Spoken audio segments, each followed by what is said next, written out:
On May 25, 2023, Trooper McCormick was patrolling Interstate 49 near Martin Luther King Boulevard when a dark blue Hyundai Sonata was caught speeding 105 miles per hour in a 60 miles per hour work zone during rush hour traffic. Even after briefly slowing to 99 miles per hour, the vehicle showed no signs of stopping.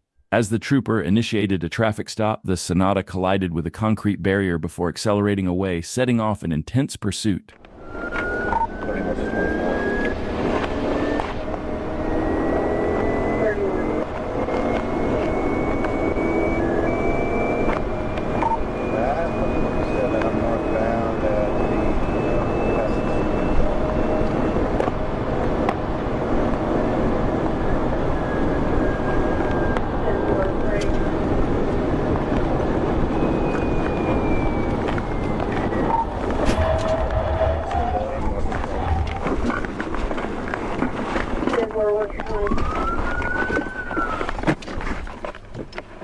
As the driver attempted to take an exit, he veered off the road and crashed shortly after, completely wrecking his vehicle and ending the pursuit. Unable to flee any further, he was arrested on the spot and taken into custody. The suspect faced a range of charges, including felony fleeing, speeding in a work zone with workers present, reckless driving causing physical injury, striking fixtures upon highway, leaving the scene of a property damage crash, driving without a license. On June 27, 2023, a smuggler driving a truck tractor led TXDPS troopers on a high-speed pursuit on IH-35 in LaSalle County. The smuggler recklessly drove on the wrong side of the road at speeds of 85 miles per hour. He's driving on the shoulder on the southbound lane going northbound. We're going over 80 miles an hour.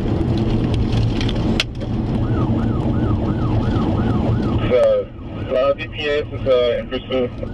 3 Boy 109 came on to... I receive all units now heading eastbound 44. Eastbound 44.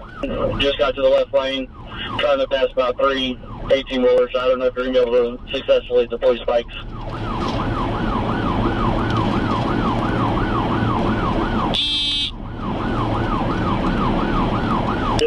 Receive, taking the 133 pack 6. Looking at spikes.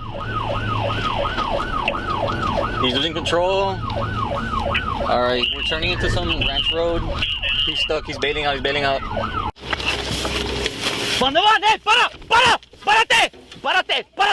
The smuggler veered off the road for several miles at speeds of 85 miles per hour before getting stuck and fleeing into the brush. Numerous illegal immigrants also bailed out, attempting to evade capture. Troopers apprehended 12 individuals who were referred to U.S. Border Patrol. The driver was pursued through the brush, arrested, and now faces charges of evading arrest, smuggling of persons, and reckless driving. In 2021, Ohio State Police pursued a red SUV after the driver was spotted making unsafe lane changes and ignoring stop sign. A trooper witnessing the erratic driving activated emergency lights and sirens, but the SUV driver refused to stop, sparking a wild, high-speed chase. Southbound on 202.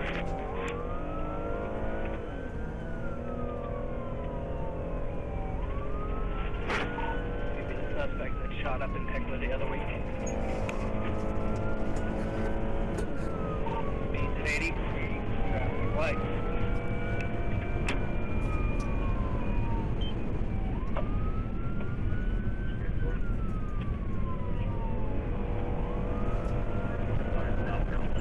Rush at 202 and 40. 240. Relay down with it. Okay. Towards the 24 be out with him. 5. 431. I need medic.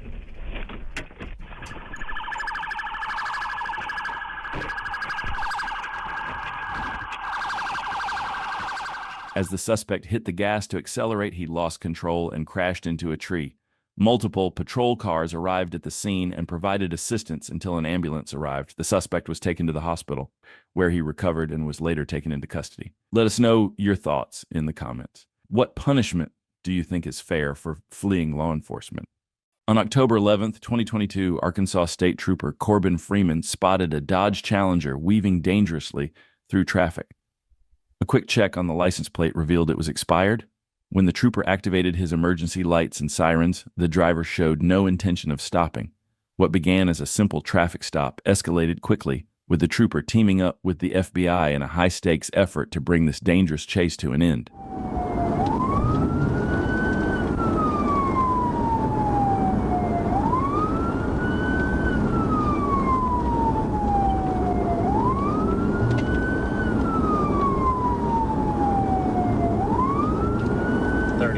We're still slow rolling, coming up to Stagecoach, 63 miles an hour.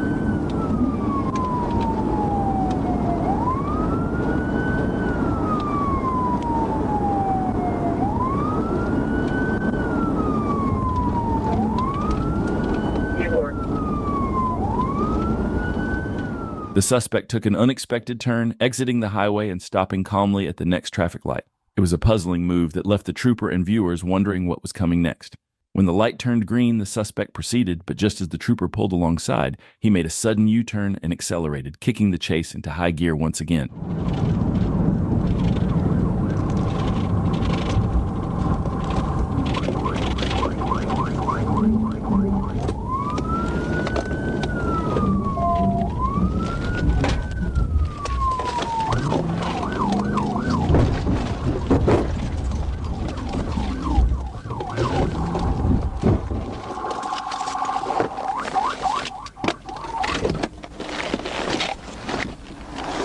Show me your hands!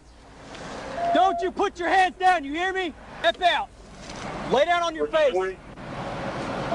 430 south. As the suspect took an exit, the trooper seized the opportunity and executed a precise pit maneuver, forcing the vehicle to a stop. The FBI quickly moved in, blocking the suspect's car to ensure there was no chance of escape this time. With nowhere left to run, the suspect was arrested without further incident and taken into custody, finally bringing this intense chase to an end. On July 12, 2023, Corporal Ryan Wingo observed a red passenger car speeding. After clocking the vehicle at 81 miles per hour in a 55 miles per hour zone and identifying it as a 2010 Toyota Corolla registered to Alberto Cruz Reyes of Glenwood, Arkansas, Corporal Wingo activated his emergency lights and siren. Despite this, the driver refused to stop, prompting Corporal Wingo to inform dispatch and initiate a pursuit westbound near the old Bonnerdale store. We'll be westbound.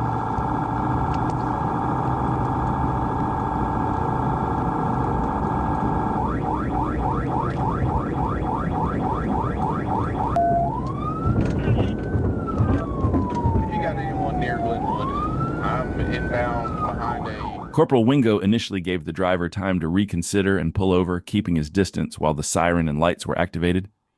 However, when it became clear the driver had no intention of stopping, Wingo shifted his approach, applying more pressure in an effort to bring the fleeing vehicle to a halt.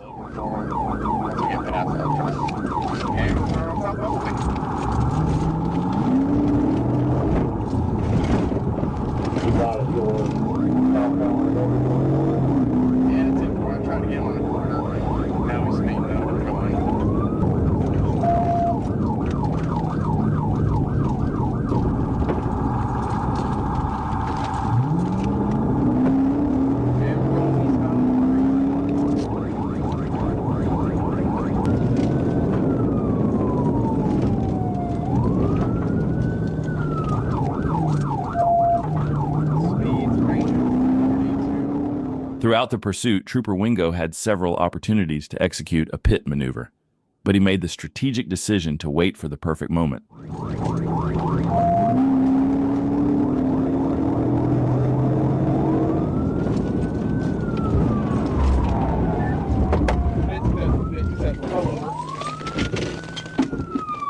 After multiple attempts, Corporal Wingo executed a TVI, causing Cruz to crash into a ditch.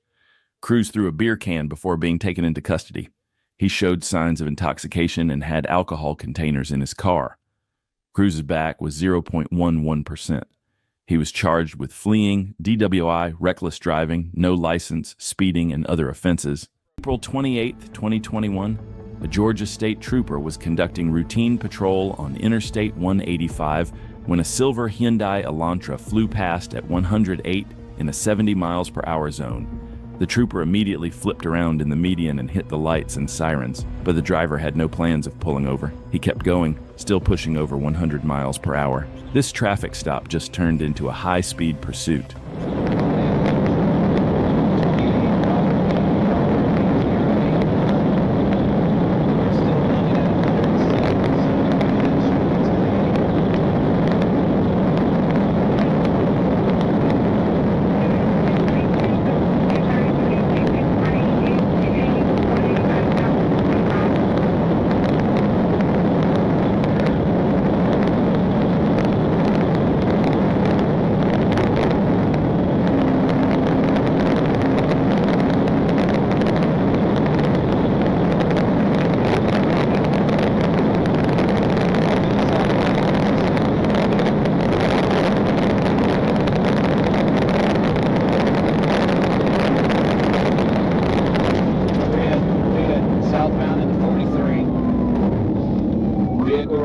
Started 1052. Vehicle is upside down.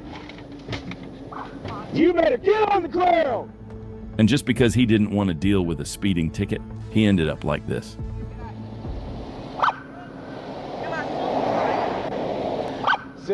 Take a seat on the ground. I don't want you passing out on me or nothing, okay? I got an ambulance on the way. Get down on the ground.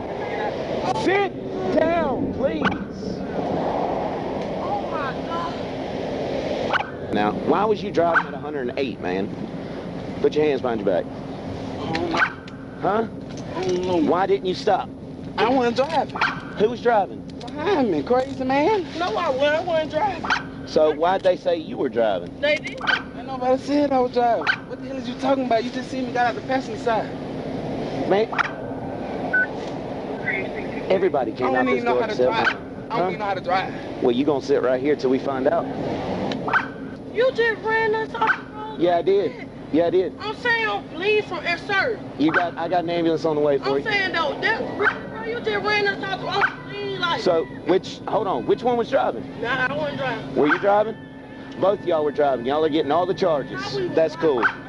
No charges. Oh, please, everyone. Are y'all okay? They were transported to the hospital for evaluation, then straight to jail, bringing this dangerous 2023 in Flippin, Arkansas. What started as a routine patrol turned into chaos when troopers spotted a white Ford Fusion flying down Highway 62 at 80 miles per hour. The driver, 38-year-old William Jared Allison, wasn't just speeding, he was impaired, reckless, and about to turn a small town into his personal crash course.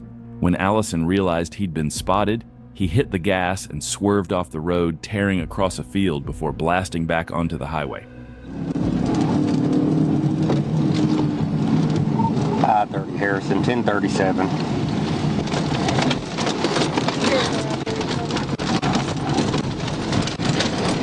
White passenger car. Getting on 6 up under the dollar store.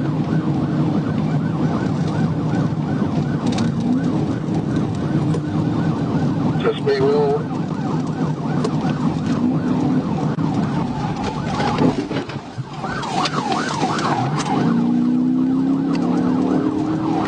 There's a good chance it can be 1025 based on how he keeps driving. Let us know which way you go there at the T.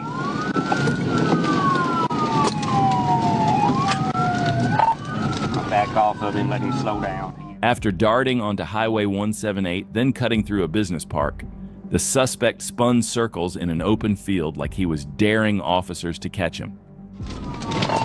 Crossing the field, headed north. See if Marion County's getting to any closer.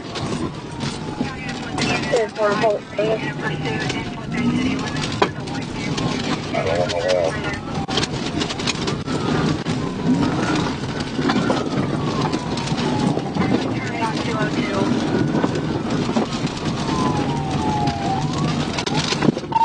He's turned back towards Texas. He's turned back towards Texas.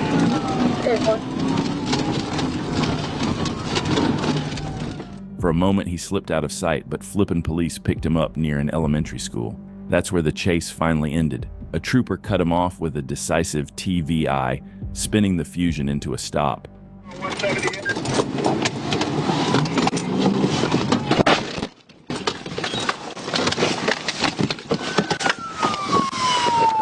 Hands! Hands, now!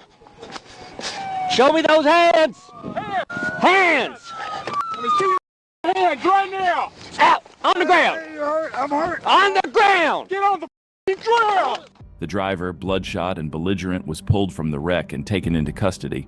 Allison's list of charges was staggering, including attempted murder, felony fleeing, his 4th DWI, reckless driving, leaving the scene, and more. He was treated for minor injuries and taken straight to jail. What began with a radar gun on the flippin' bypass ended with a man in handcuffs, a destroyed Ford Fusion, and a town reminded of one thing. When you gamble with lives on the road in Arkansas, troopers will bring the game. March 7th, 2024, Georgia State Patrol's Crime Suppression Unit was assisting Atlanta police in tracking down a white Ford Fusion involved in a vehicle theft with help from Atlanta PD's Auto Crimes Unit and their aviation team, Phoenix. The suspect vehicle was located in a parking lot. When officers moved in to stop it, the driver failed to stop, initiating a pursuit. We're eastbound on MLK. 795 is trying to stop the white for a Fusion. Stand by for a second. Give a second. Probably gonna go there. I'm here. Alright, we're 1080. All units hold 10-3, 1033, unit 795, 1080, 20 eastbound MLK, white Ford Fusion, 795, will show day 20. Right on the Virgin, right on the Virgin. Clear right on Merton. Coming up to 20, going I-20. Clear 20, one on I-20. You know eastbound to 20, eastbound to 20. Clear eastbound to 20. It's it. Clear on pit.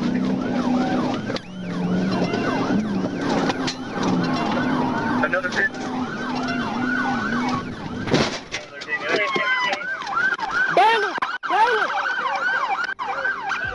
The suspect, identified as Juwan Jackson, took off down a wooded embankment with troopers, officers, and K-9 Loco close behind. With air support overhead and boots on the ground, Trooper Tierney deployed his taser and finally brought Jackson into custody. Jackson now faces multiple charges, including felony fleeing, obstruction, reckless driving, and driving on a suspended license. He also had outstanding warrants for criminal damage. On February 14, 2022, while conducting a routine traffic stop, Trooper Cody Martin heard a pursuit coming in his direction. He quickly got back into his patrol car and joined the chase of a red Ford SUV.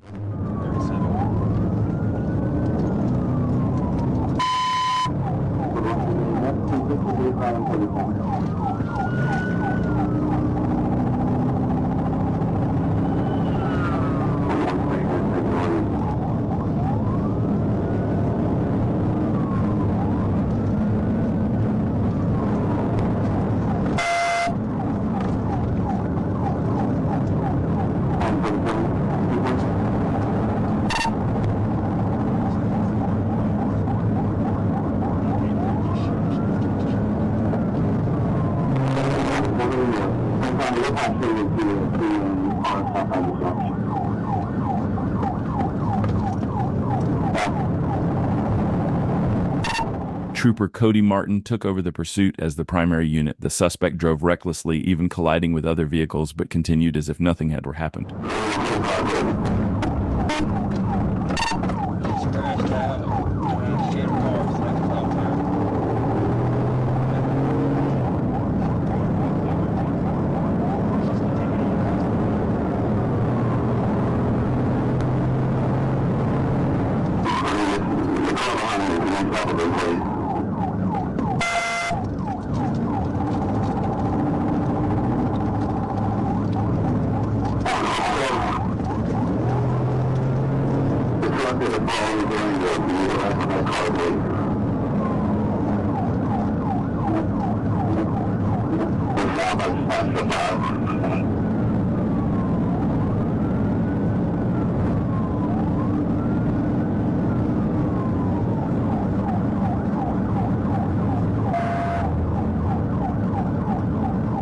It's important to note that we do not support this kind of behavior. The only lesson to be learned from this clip is the consequences of reckless driving and the importance of making better choices.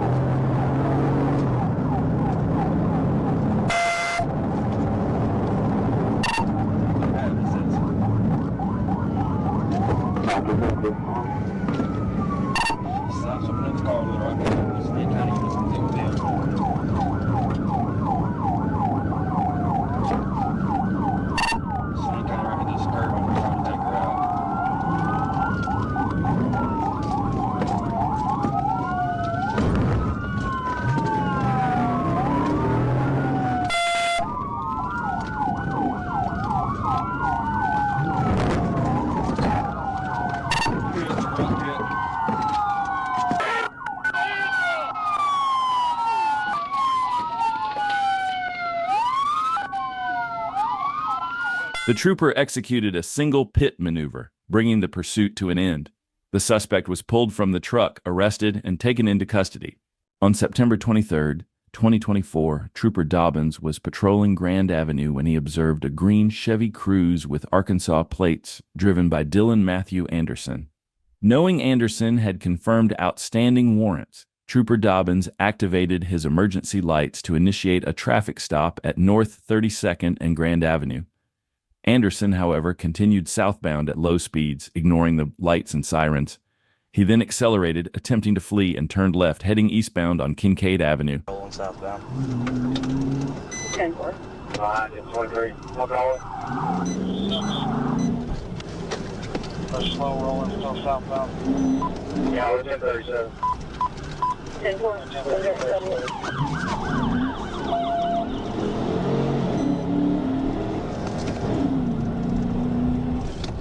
Okay, going back east. Hey, you threw something out there. Here you are. The pursuit didn't last long as officers quickly executed a pit maneuver, bringing the suspect's vehicle to a stop.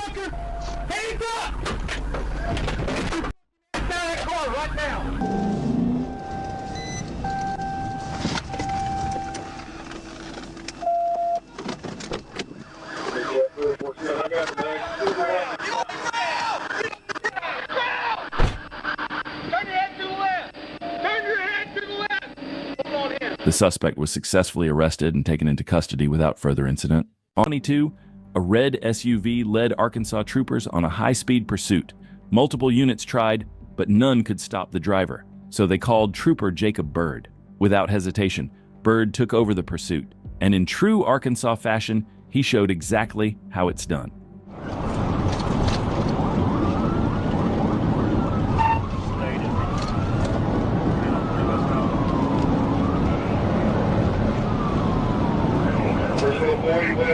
Stay behind us, coming up on camera off from the speed probably about 110, light traffic.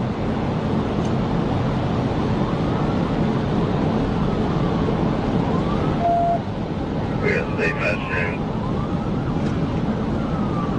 Yeah, they're coming over, state coming over, either going to take Cranberry, we're going to be third, we're going up on Latin County, checking up the college exit, speed, 80.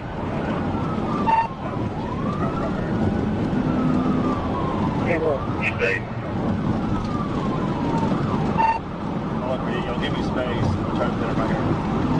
You're 90, light traffic. There's that thing I did. Pit. Stay knocked out. Get us medical. It's almost unbelievable how fast Trooper Byrd wrapped this one up. While other troopers struggled for miles, Byrd took over and ended the chase in under a minute, executing a pit at nearly 100 miles per hour and sending the SUV slamming into the barrier. The vehicle was totaled, the suspect was arrested without further incident, and once again, Trooper Jacob Byrd proved why he's in a league of his own. 2025, Arkansas State Trooper Jacob Bird joined a high-speed pursuit of David Simon, who was driving a black GMC Sierra at over 95 miles per hour. Shortly after joining the chase, Bird took over as the primary unit. Off 9 has 5 strips. Where do you need me set up at?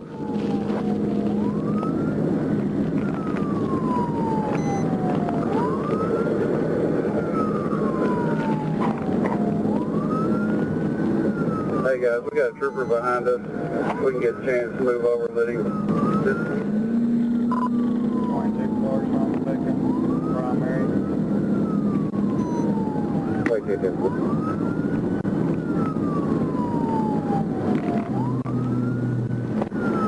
you'll have a 20.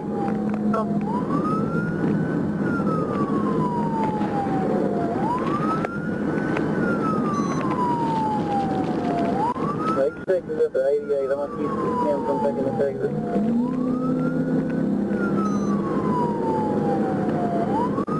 What y'all's 20? That's who we're after. 90 westbound.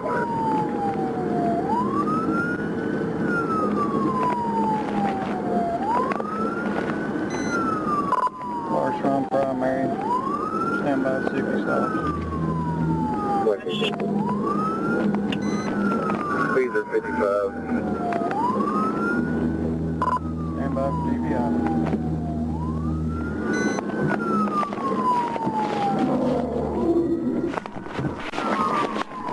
He's dead. Trooper Bird executed a slow-speed tactical vehicle intervention that caused the truck to spin multiple times before coming to a stop. Troopers immediately jumped out of their patrol cars and took the driver into custody. In Flint, Michigan, Michigan State Police found themselves in pursuit of a homicide suspect. After spotting the vehicle, the trooper activated emergency lights and sirens. While the suspect wasn't speeding at first, he definitely failed to stop, sparking a dangerous chase. Speed of 20.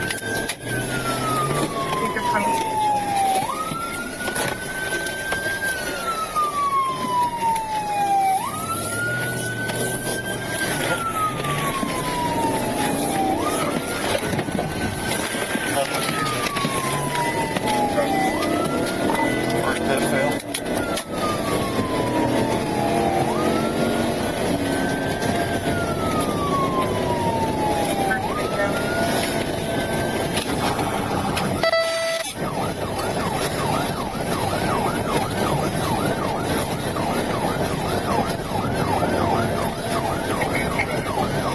Good, right?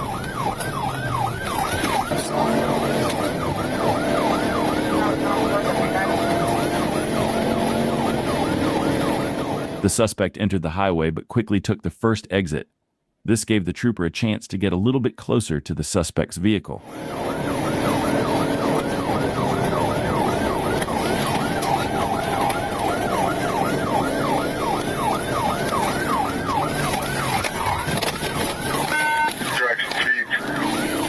Second pit attempt. Second pit attempt will be successful going Westbound on the hill. Second pit unsuccessful, westbound hill.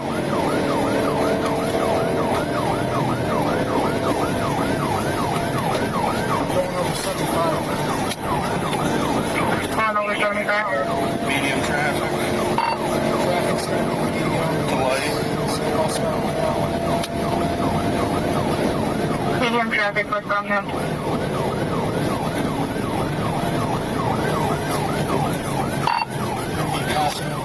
Important to note, we do not support this kind of behavior. The goal here is to learn from the mistakes made in this situation and to understand the dangerous consequences of reckless actions. 13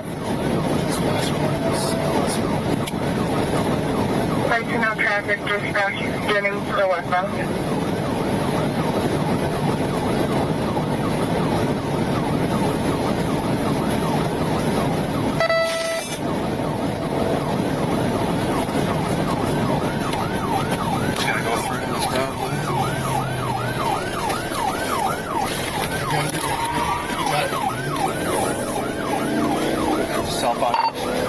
Just turn south now with the roundabout on the hill.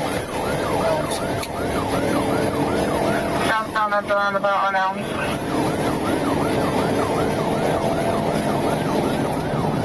Speed's at 90. Speed's at 90.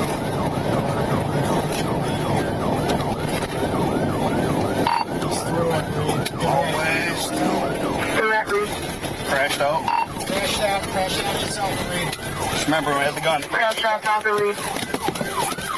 The suspect eventually lost control of his vehicle and crashed. The troopers quickly exited their vehicles and apprehended the suspect, bringing the pursuit to an end.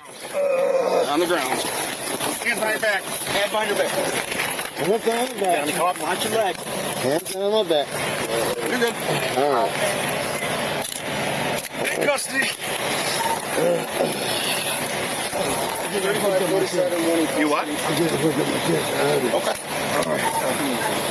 On Thursday, June 23, 2022, Trooper Jacob Bird was stationary on Interstate 430 northbound near mile marker 2 when he observed a blue 2010 Toyota Corolla driving in the far left lane without passing any vehicles. The temporary tag was unreadable, improperly secured, and flapping in the wind. Trooper Bird caught up to the vehicle and initiated a traffic stop. The driver immediately fled, prompting Trooper Bird to call the pursuit as they drove recklessly at speeds exceeding 100 miles per hour. 430 north, 3. Blue Toyota Corolla. 37.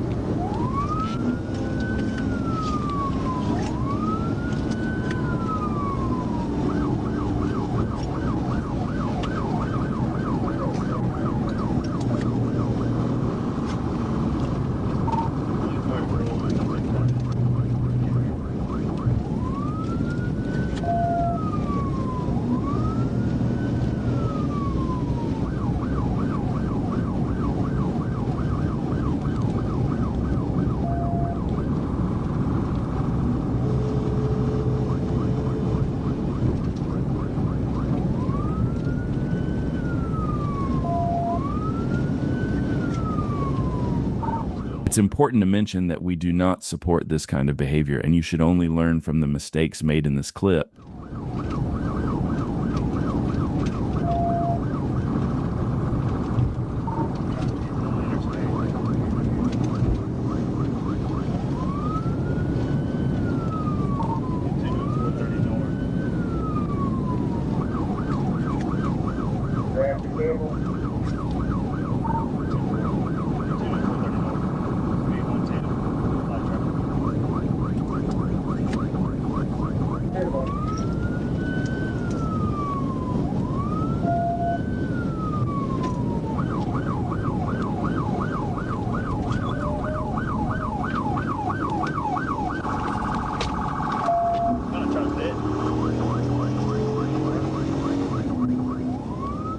After following the suspect for a few more minutes, the trooper decided to get closer to execute a possible pit maneuver.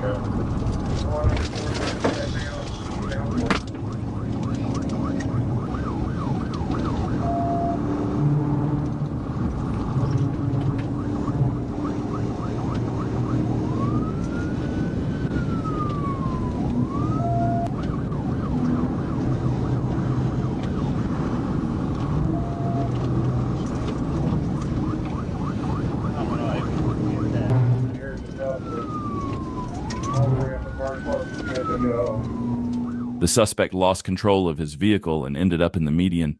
He then made a U-turn, but wasn't fleeing for long as he lost control of the vehicle once again. He just drove into the trees. Crashing out.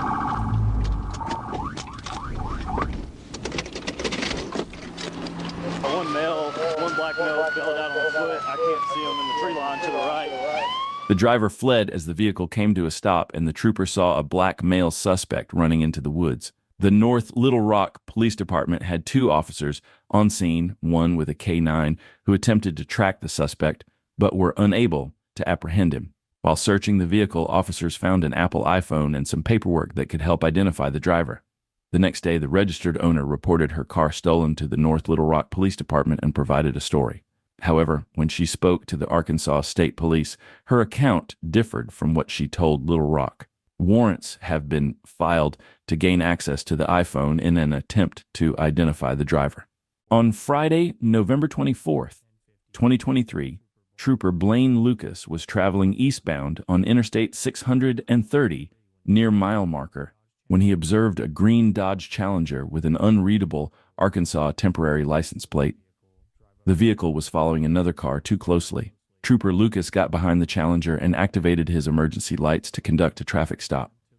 The suspect pulled over to the right shoulder and came to a stop.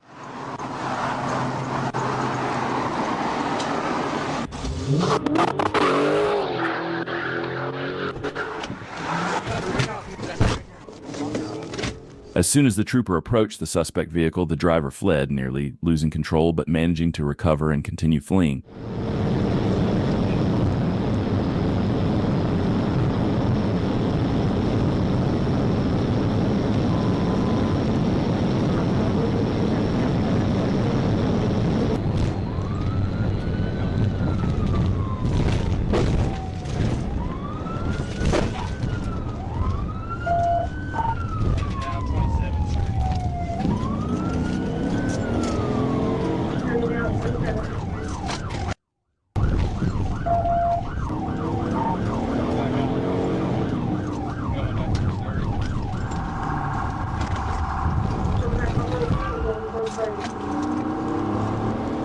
When the suspect saw the trooper closing in, he accelerated once again, driving at a high rate of speed.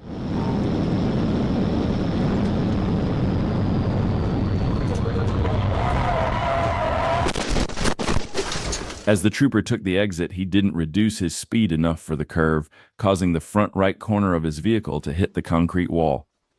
The patrol unit traveled along the wall before coming to a stop. He advised dispatch that his patrol unit was wrecked and that the suspect vehicle had escaped. In Alachua County, Florida, on July 12, 2022, a Florida Highway Patrol trooper tried to pull over Victoria Piedescalzo and her boyfriend Raekwon Munnerlin for speeding 67 miles per hour in a 45 miles per hour zone. When the trooper activated lights and sirens, the driver pulled into a gas station, but what happened next was far from simple.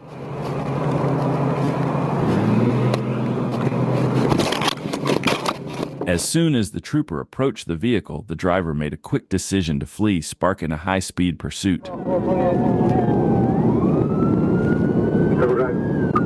back, Uniform Charlie, Echo 901. We got the car, made contact, and took off on us.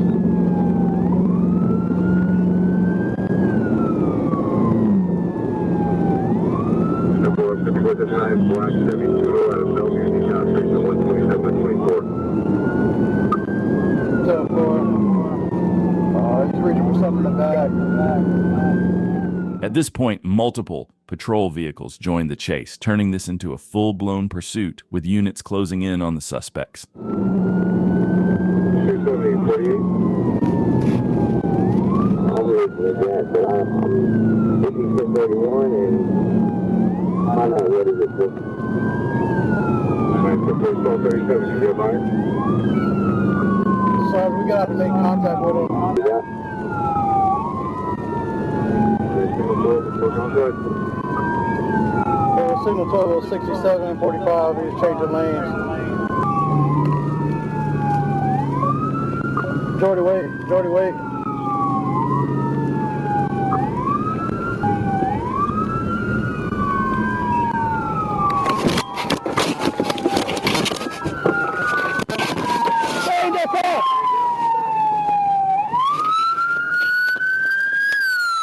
While the woman was quickly arrested, her boyfriend made a run for it, exiting the vehicle and fleeing on foot, keeping the chase alive.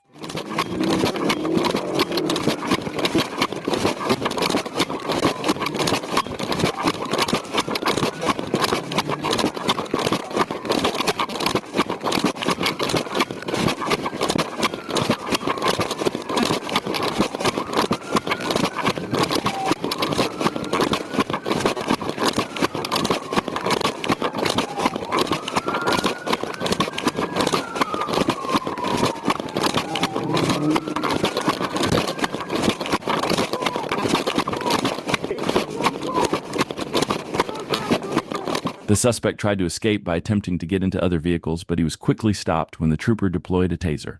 Both he and his girlfriend were arrested and taken into custody, bringing this chase to a safe end. On February 21st, 2024, Trooper Austin was on routine patrol when he spotted an SUV swerving all over the road. After running the license plate, he confirmed the registration had expired. The trooper activated his emergency lights and sirens, and while the driver slowed down, he never came to a complete stop. When the driver ran a red light, Trooper Austin realized he had no intention of stopping and informed other units that he was in pursuit. Important baseline 117, traffic light.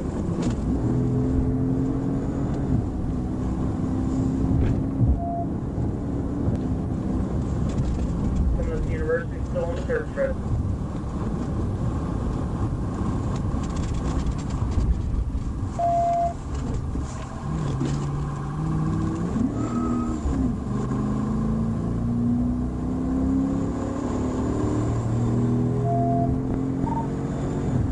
University, coming up to 65th. Traffic's light. Space builder. 8100 traffic light.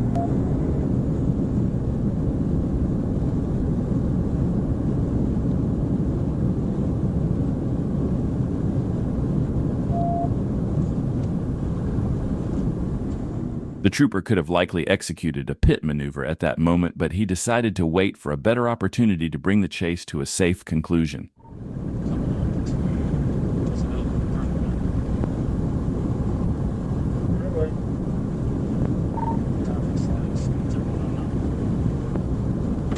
Speed 109 traffic light.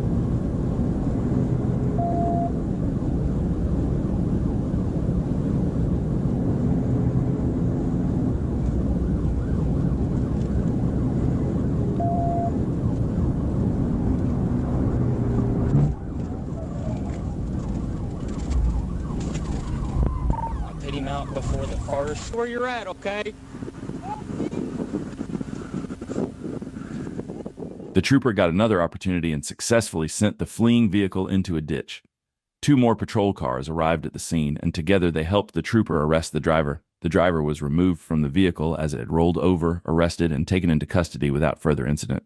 On May 25, 2020, Georgia State Patrol troopers were requested to assist the Savannah Police Department with a vehicle that had a confirmed stolen license plate and was possibly a stolen vehicle. Savannah police officers were following a white Ford Econoline van and requested our assistance in performing a traffic stop. Trooper caught up to the vehicle as it was merging onto Interstate 516 eastbound from Gwinnett Street.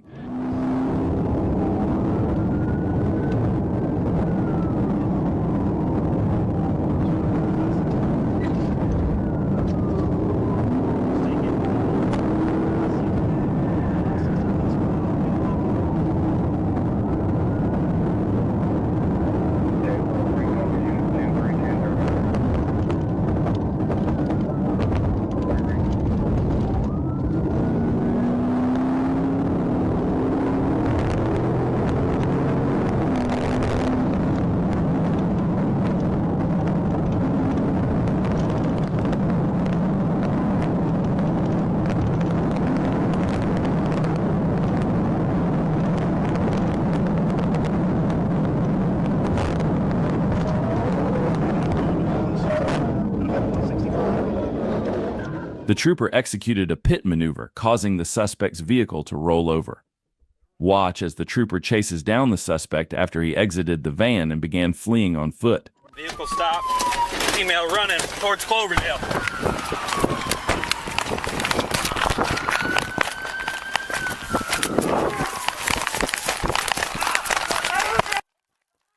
Get on the ground!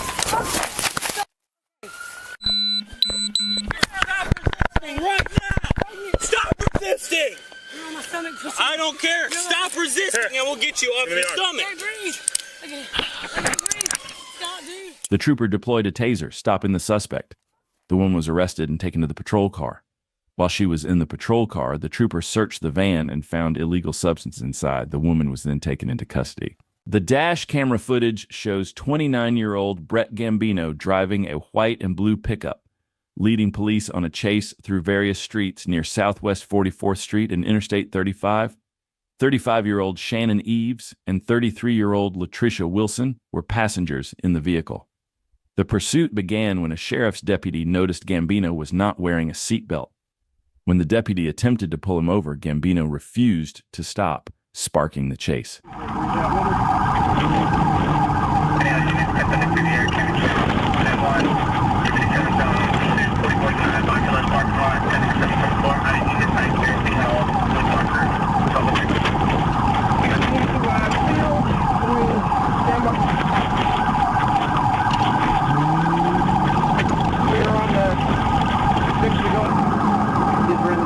Going eastbound, 5 directions westbound, southeast 51st, making a U-turn. He is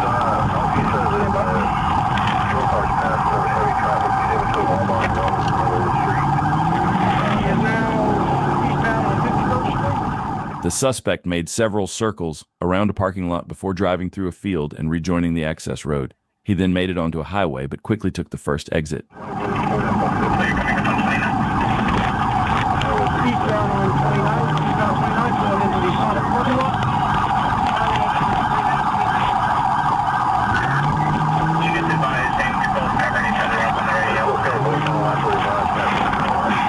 He's going the wrong way on the southbound. We are now southbound on the northbound.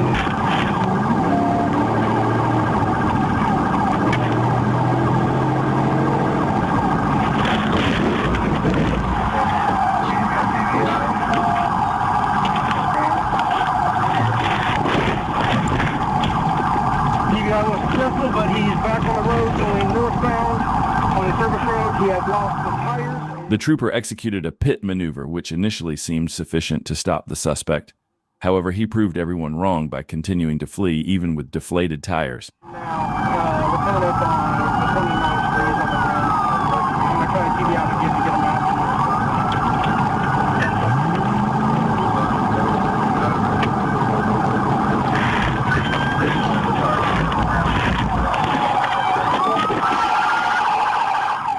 With deflated tires, the suspect couldn't go far. He was eventually stopped, arrested, and taken into custody, bringing this wild chase to an end. Let us know in the comments. What do you think would be a fitting punishment for this reckless suspect? Don't get back in the car.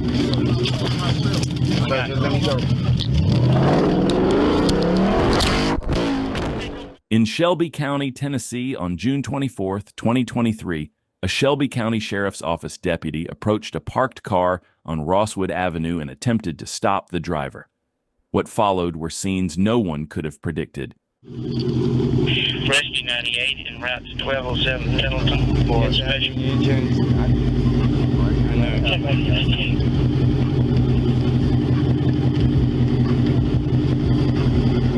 got insurance on you? Yes, no, I don't have it. Okay. I never got it. Do you have anything in your vehicle? You got nothing in your vehicle? Okay, I have to ask you to step out for me. The deputy ordered the driver to exit the vehicle, but the driver began acting suspiciously, seemingly preparing for what was about to unfold. I do have my firearm right there. Okay. Anything in your pockets? No, sir, no, sir, no, sir.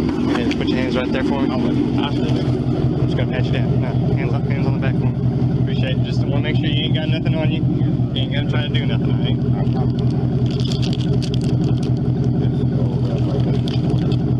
Ain't nothing in it?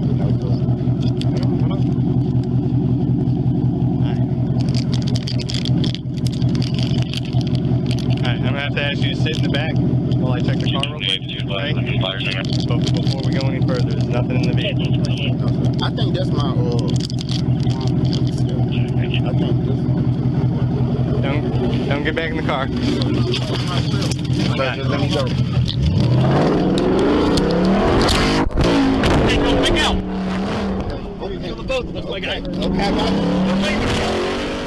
The deputy attempted to stop the driver from fleeing the scene, but the driver managed to drive off, dragging the deputy pinned against the car door for nearly 100 yards. According to the Tennessee Bureau of Investigation, the deputy then shot the driver, who continued driving for about half a mile before coming to a stop. Neighbors quickly stepped in to help, applying a tourniquet and a towel to the deputy's wounds. One even used the officer's radio to call for assistance. The driver, identified as 21-year-old Jarvion Hudspeth, died on the way to the hospital. The deputy, who suffered multiple severe injuries, is hospitalized but in stable condition.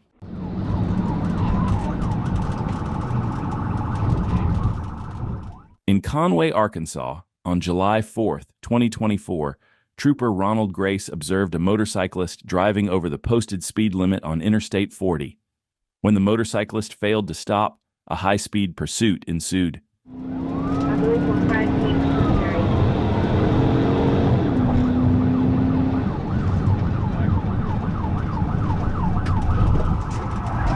We'll probably get back on eastbound.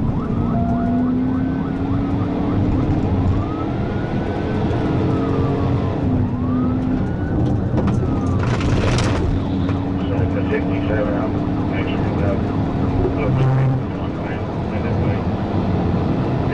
definitely get back on.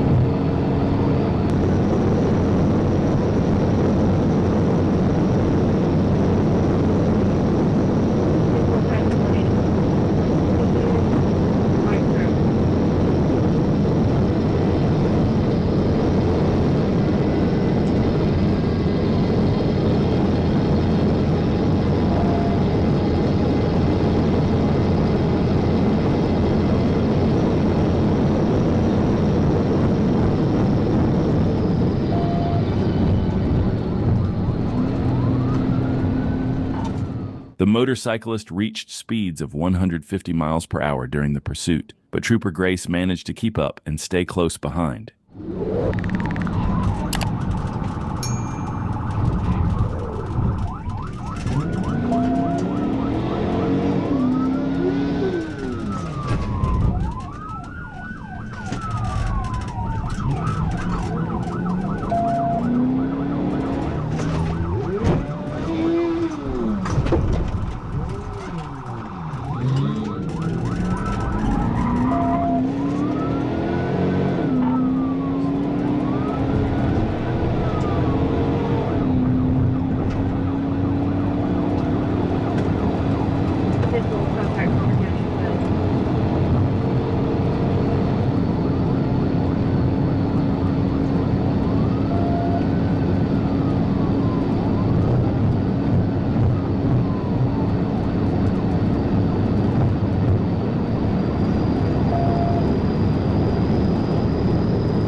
As the motorcyclist hit high speeds, he crashed into another vehicle, landing on the road and screaming in pain.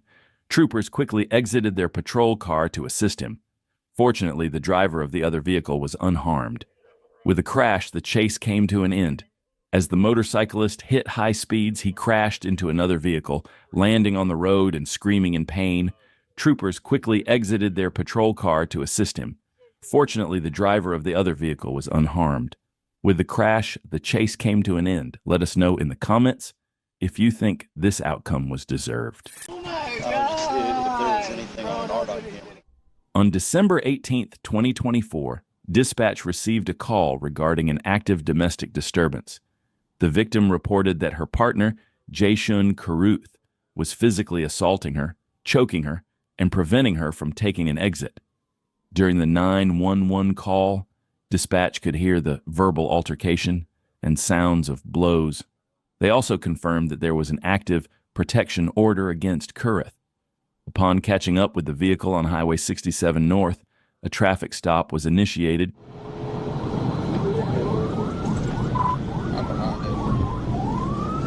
Adam George Union 98 John, AJU 9AJ.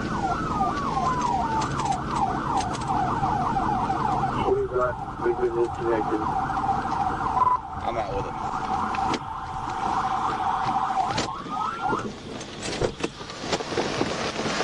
Hey, put your hands out the window. Put your hands out the window. Mama Tracy, please listen, sir. I'm not doing that. I did. Come on the phone. Come on the phone right now, sir. Listen. After being arrested, Kurith began crying, possibly realizing the severity of his actions.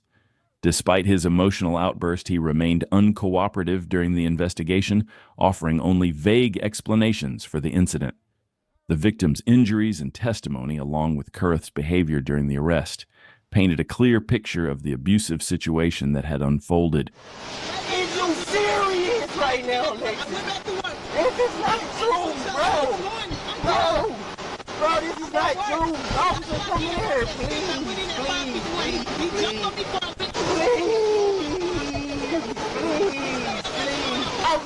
Officer, no, I know. Yes, sir, I was knocking. Well, the best thing you can do is keep quiet right now, okay? Sir, you need to take a deep breath. It's talking to her mama. Back of this car, take a deep breath. Okay? Is you talking to her mama? Stop talking. Wait, cause I don't. Sir, I don't want to go to jail. Are you ready to quit talking? Yes, sir. Are you ready? Yes, sir. Listen, you have the right to remain silent. You can use that.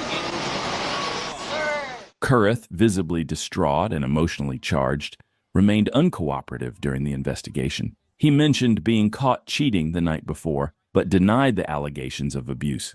As the situation unfolded, he began crying and insisted on calling his mother, possibly seeking comfort or an explanation, but continued to deny any wrongdoing. Bro, hey, you are a grown-ass man. I got Act proof like that a grown-ass man and stop yelling and crying. Run up like this. Talk to me now, sir. I'm not spun up. Please, I'm not. That's why I said calm down, all right? I'm just not trying to go to jail, sir. I promise you, I didn't touch her. I didn't hit her. Oh my gosh, I ain't do nothing. I promise you. Sir, can't tell her to call her mom. Please. Oh my God. If there's anything on our document, we can get access to it. I promise I didn't hear her.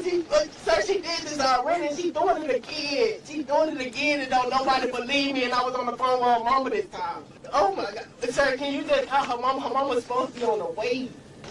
No, sir, no. Oh my God. Sir, why you didn't call her mom?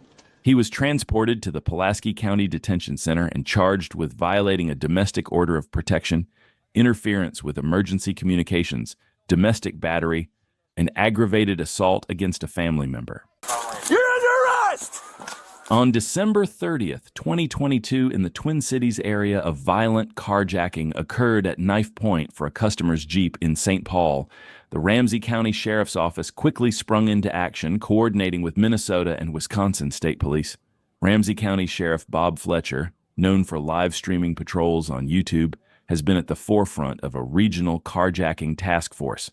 Under his leadership, the task force has achieved a 30% reduction in car thefts between 2022 and 2023, making it the most effective in the Great Lakes region.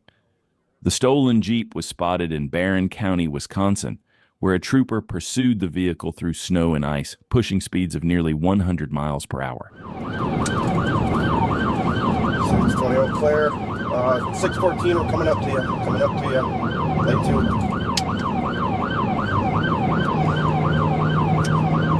620 Eau Claire, continuing east from exit 32, 90 miles an hour.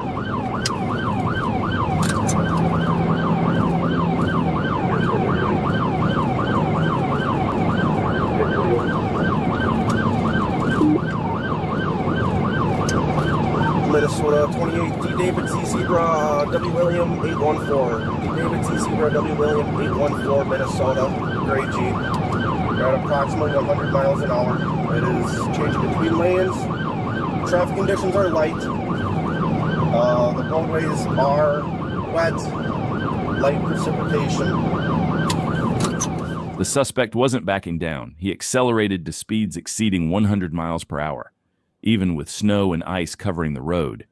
The chase continued as he veered off, crossing over and heading eastbound on Interstate 94 in Dunn County. But as the icy conditions took their toll, the suspect had no choice but to slow down, trying to maintain control of the vehicle. That allowed the trooper to close the gap and regain on him. They also communicated that they're going to keep exit 41 and 45 closed where they want to stay on the interstate.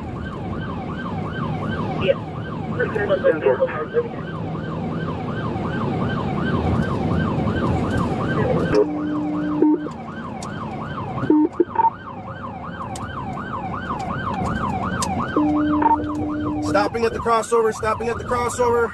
We're in the crossover. We're in the crossover. It is going eastbound in the westbound lanes. Eastbound in the westbound lanes. 614, continue with it. Eastbound in the westbound lanes. No lights on. 620, 1043. Foot bail, foot bail, foot bail, foot bail. Stop! State Patrol, stop! State Patrol, stop! You're under arrest! Suspect either lost control or intentionally slammed the Jeep into a snowbank before taking off on foot into a wooded area near the highway and a railroad bridge. You're under arrest! You're under arrest!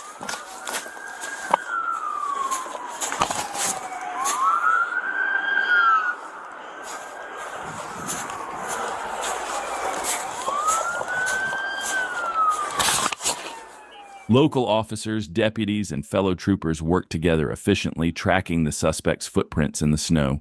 Realizing he had turned back toward the highway, they deployed a drone and K-9 unit to help locate him. Soon after, they found the suspect and took him into custody. The suspect pled no contest to the charges after spending 5 months in jail and was sentenced to an additional 4 months, a total of 9 months for carjacking a valet at knife point. We just hope that valet isn't left with too much trauma from the ordeal. In Thurston County, Washington, on October 3rd, 2024, in the early hours of the morning, a Thurston County deputy spotted a Nissan without any license plates. When the deputy tried to pull behind, the driver sped through a gas station parking lot and then dangerously weaved through a neighborhood.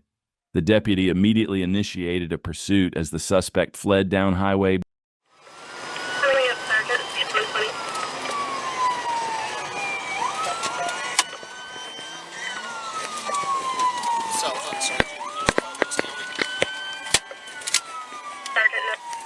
Just lost it. Just lost it.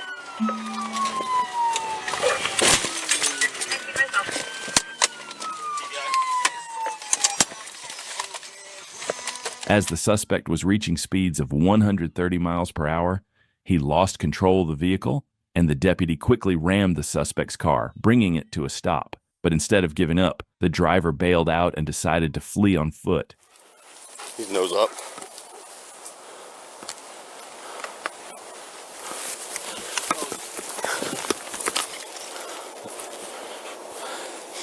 I feel like I got. Do you smell that again? What's this right here? Show me your hands now! Show me your hands! Show me your hands! Stop! Challenging one. Let me see your hands! Let me see both of your hands! Get the dog Let off me see me. both of your I hands! don't have nothing! Help! Get on your stomach! Get on your stomach! Get the dog off me! Get on your stomach! Despite multiple warnings from the K-9, the driver refused to surrender. It wasn't until K-9 Ego made contact that the suspect finally gave up.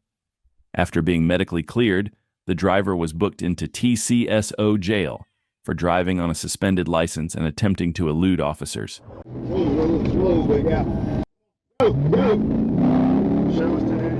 On April 20th, 2022, Trooper was patrolling when Trooper Moore spotted a blue and gray Dodge Charger, matching a vehicle that had fled from law enforcement previously.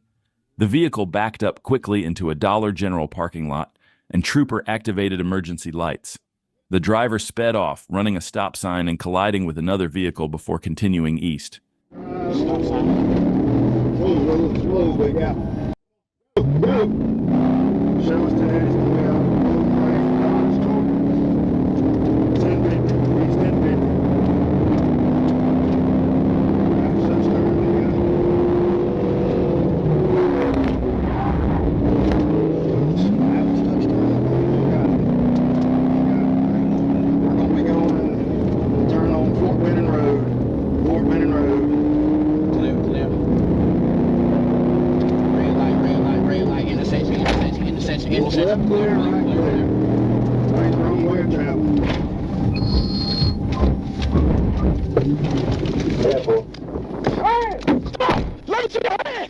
The suspect came to a stop and fled on foot, but Trooper quickly deployed the taser, effectively stopping the suspect.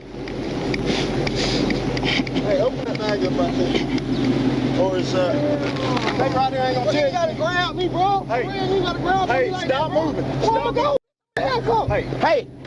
Come on, calm down. Wait, calm down. Calm down. You gonna stay right there, man. I'm getting tired of it. I gotta pat you down and you keep moving. All right. Just chill out, man. Chill out. Spread your legs. I'm calm.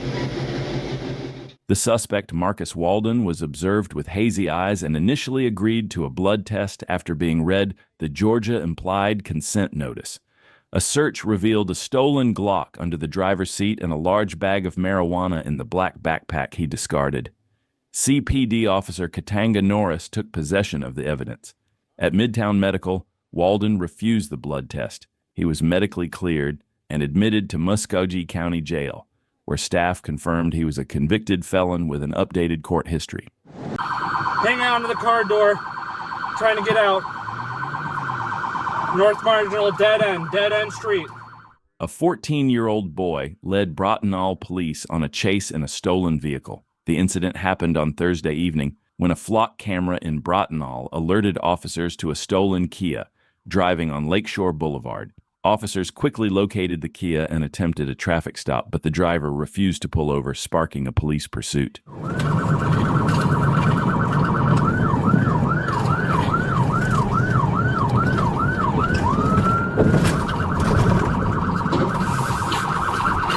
Vehicle crashed. 55 South Marginal, just hit a vehicle, going through traffic cones.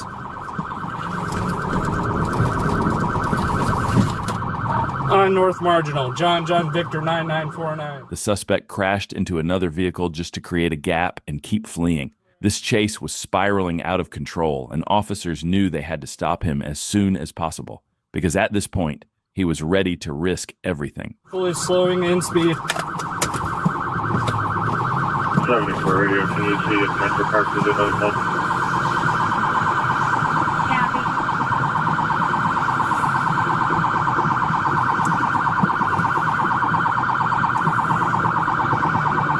Target 96, getting around 90 now for 72nd. Still on North Marginal. Black male getting out of the driver's seat. Black hoodie, gray sweatpants. Looking to bail out. Hang on to the car door. Trying to get out. North Marginal, dead end street.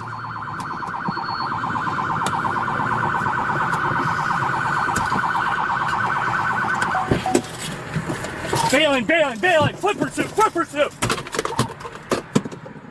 The suspect eventually came to a stop and bailed out on foot along with the other occupants. While the officer managed to arrest the 14-year-old driver, the other suspects got away. With that, this wild chase came to an end, and the young suspect was brought to justice.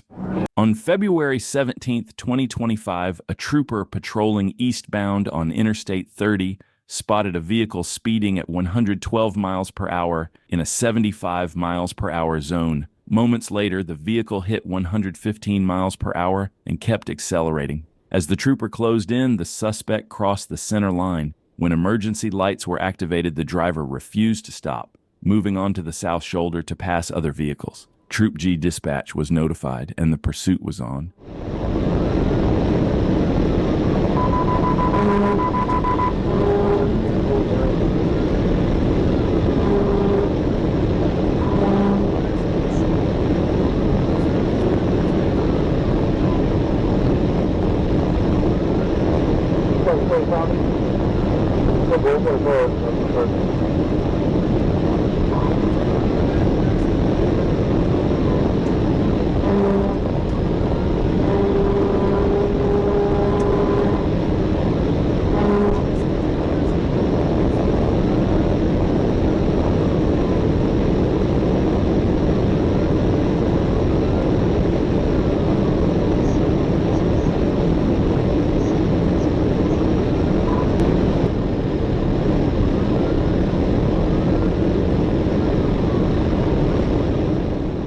The suspect kept speeding on the shoulder, weaving across both lanes and even turning off the vehicle's lights, thinking that would help him escape.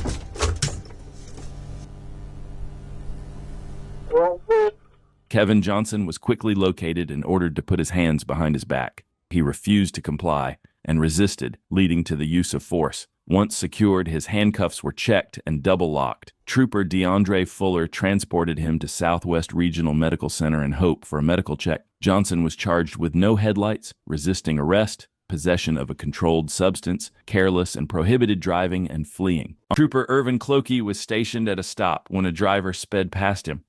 Quickly putting his car in gear, he began to catch up. Upon activating his emergency lights and sirens, the driver failed to stop, igniting a pursuit.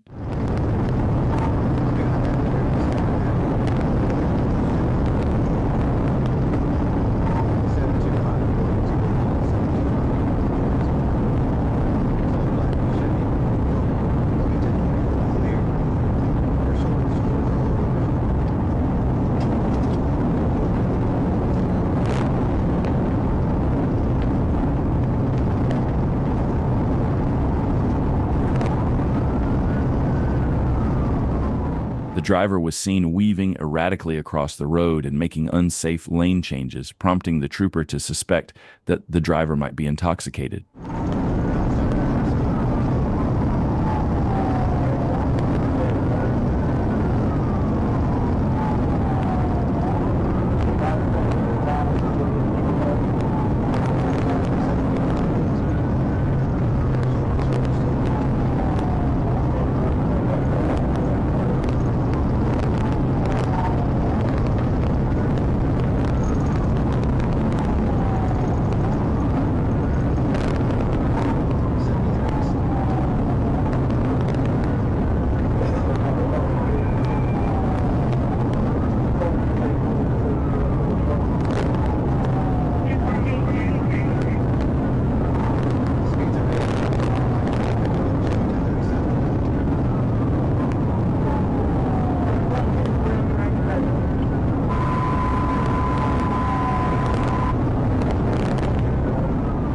Unhappy with the driver's erratic behavior, the trooper decided it was time to take action and stop the suspect.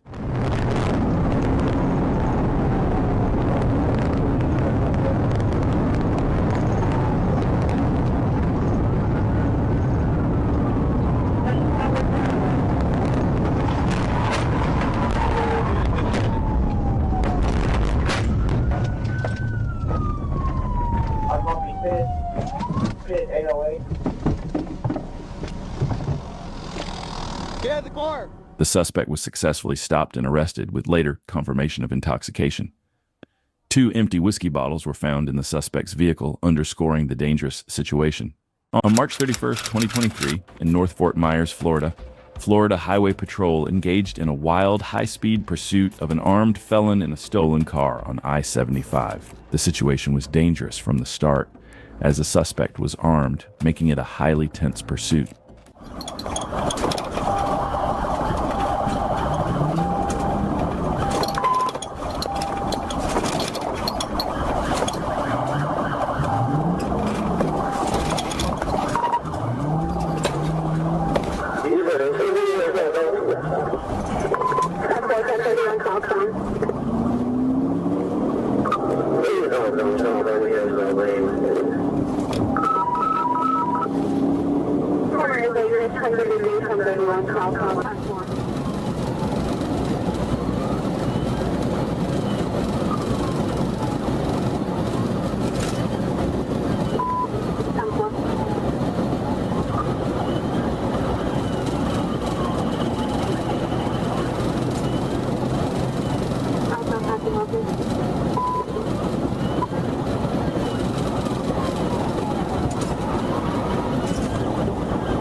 The suspect was driving recklessly, speeding and dangerously weaving between other vehicles.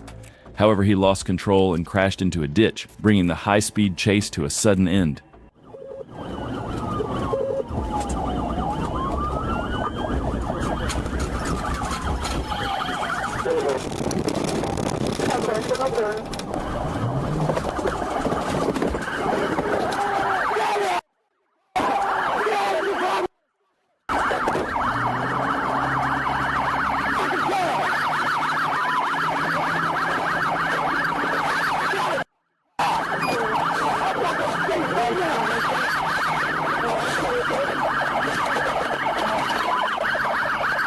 The suspect was then arrested and taken into custody, successfully bringing this high-speed pursuit to an end. November 19th, 2023, a trooper, Jordan Drake, spotted a black motorcycle with flashing red and white lights after catching up and activating emergency lights.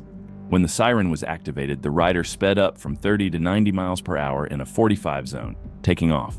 The trooper then notified dispatch that a pursuit was underway.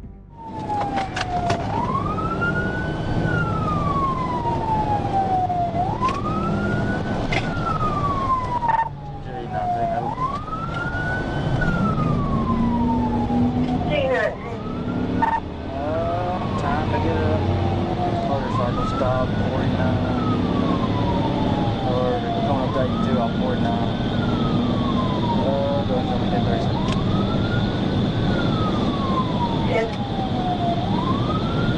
Notify TPD and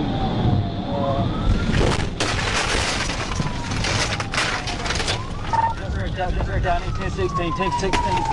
You're at 8749.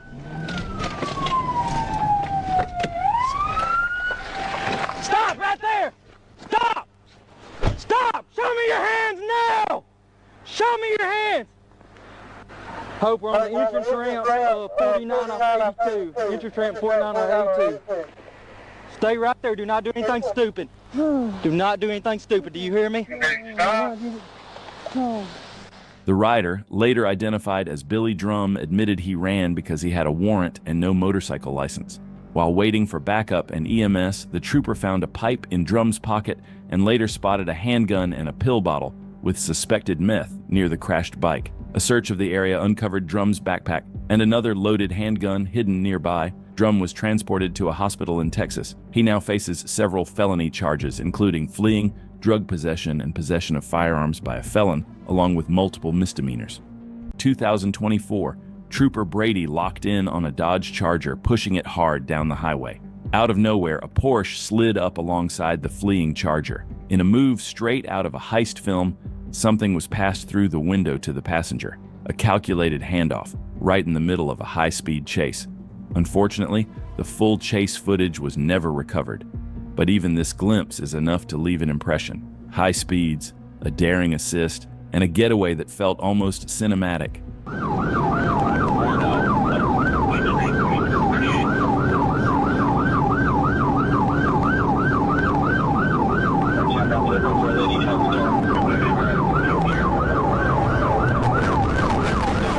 The trunk popped open, and the truth was revealed.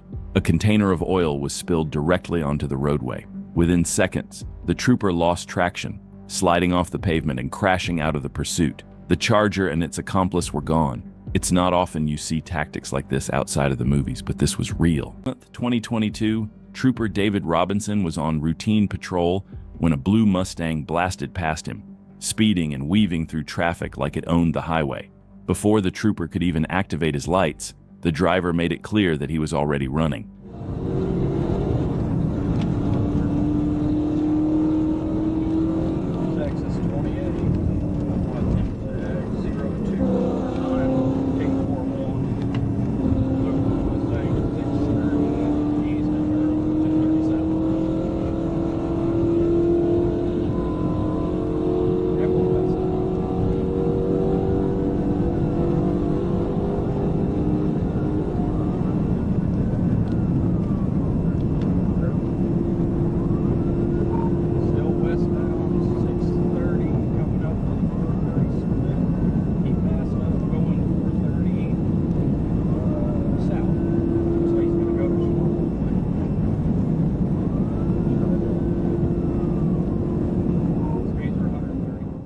The trooper pushed his cruiser to 130 miles per hour, but even then, the Mustang kept pulling away.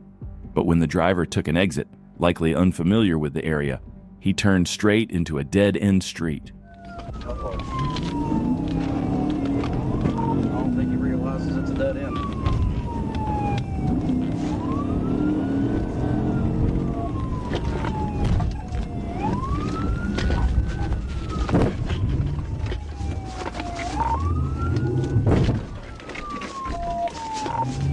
You just hit him at the end of Hardin. Let me see your hands! Let me see your f***ing hands! Get on the ground now! Get on the ground! Anybody else in the car? It's behind your back! Lean forward, put your head on the ground! Do not move, do you understand? The suspect learned the hard way why you don't run from Arkansas state troopers, especially when you don't know the roads. He was arrested without further incident and with no additional details available. That brings this chase to an end. It was July 20th, 2024, when on Interstate 75, a black Durango SRT blows past a trooper at 97 miles per hour in a 65 zone in heavy traffic. The trooper pulls out, gets behind it, hits the lights, and Hood signals like he is moving over, then hits the brakes and slams the gas. From that moment on, Interstate becomes anything but ordinary. Back up behind you, be sure it's in pursuit. 75 northbound, coming up on 1 Parkway.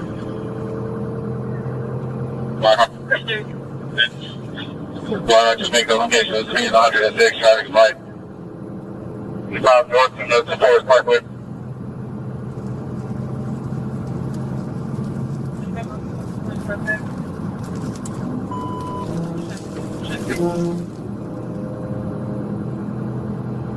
He's 135, trying to get his wire now.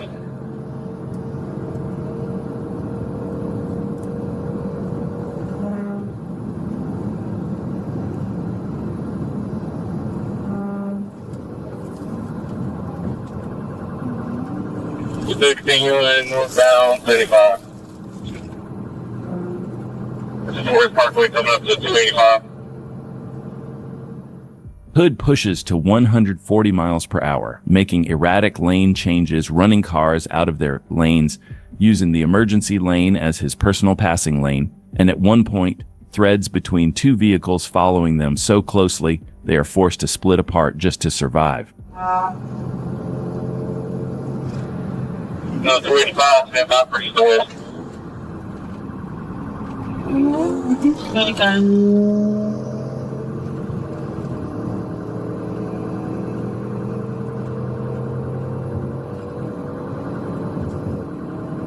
25 west, 25 west. 25 west. Then.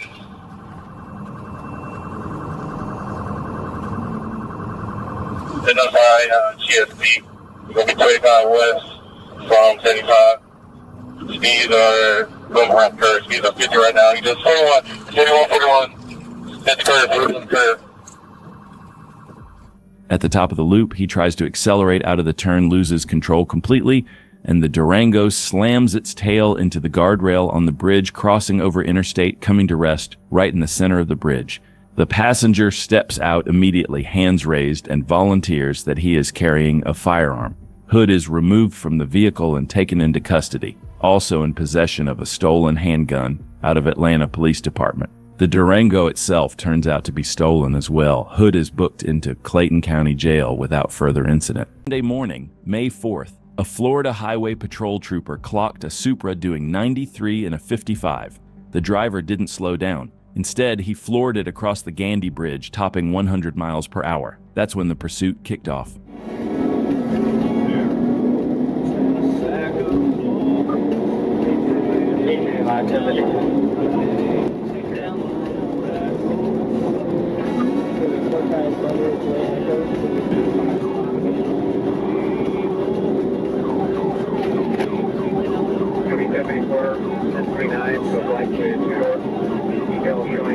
Expired last 44325. You advise that vehicle at the top.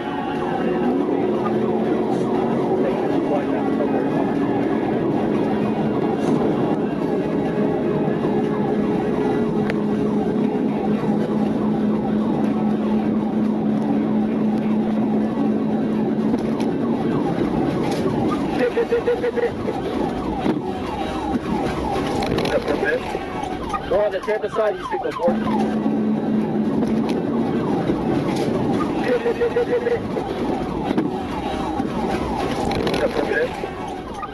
The trooper executed a pit maneuver, causing the Supra to spin onto the shoulder. It struck a light pole and caught fire. The driver, 31-year-old Brandon Ramnarine of Tampa, was taken into custody and charged with fleeing and eluding at high speed. He and his 32-year-old passenger were both transported to the hospital with non-life-threatening injuries. 2024, when a stolen Ford F-250 tied to a burglary in Lee County, the vehicle reported stolen out of Collier County had deputies and troopers on alert. Around 9:11 p.m., troopers spotted the truck barreling north on I-75, Florida Highway Patrol. Trooper David Blake took the lead. The driver, 36-year-old David Alfonso, ignored commands to stop, pushing the stolen pickup recklessly through traffic, turning the interstate into a dangerous game of survival.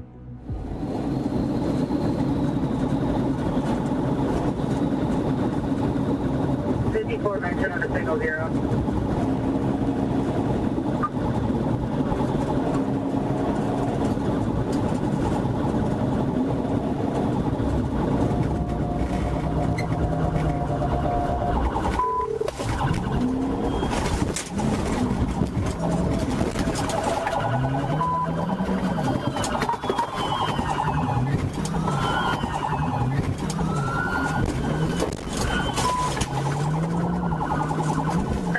Can you confirm that 1020 is a 0 and 30? The first pit maneuver didn't stick as Alfonso wrestled the F-250 back under control and kept going down the interstate. But Trooper said, "Hold my beer," and immediately went for the second pit maneuver.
At this point, Trooper's patrol car was disabled.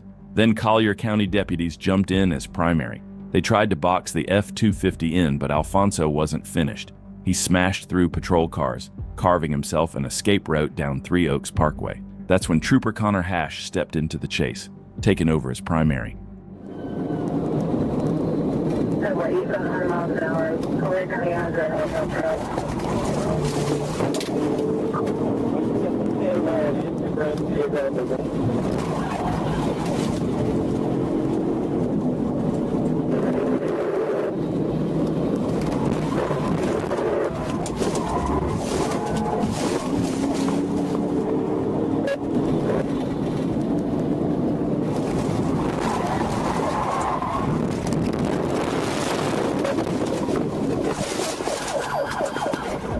After Trooper Hash's pit, the stolen truck flipped violently, rolling across the pavement before crashing out. The chaos didn't end there.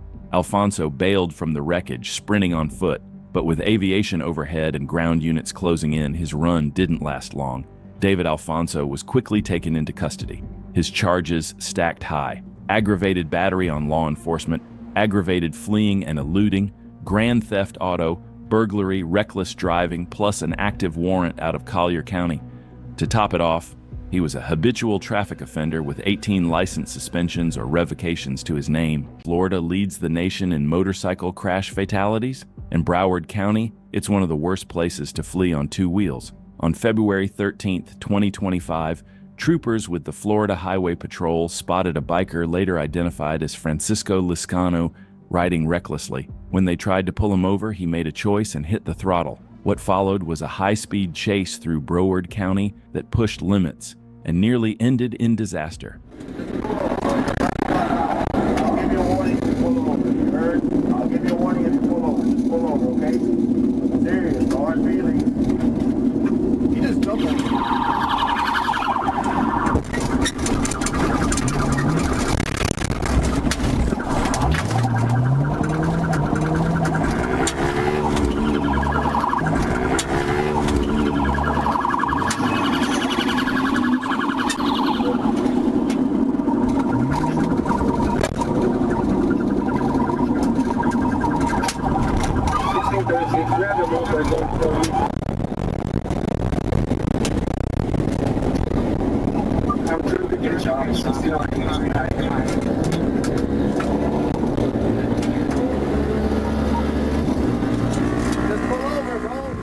Despite multiple commands from troopers to pull over and make things easier for himself and everyone else on the road, the motorcyclist refused.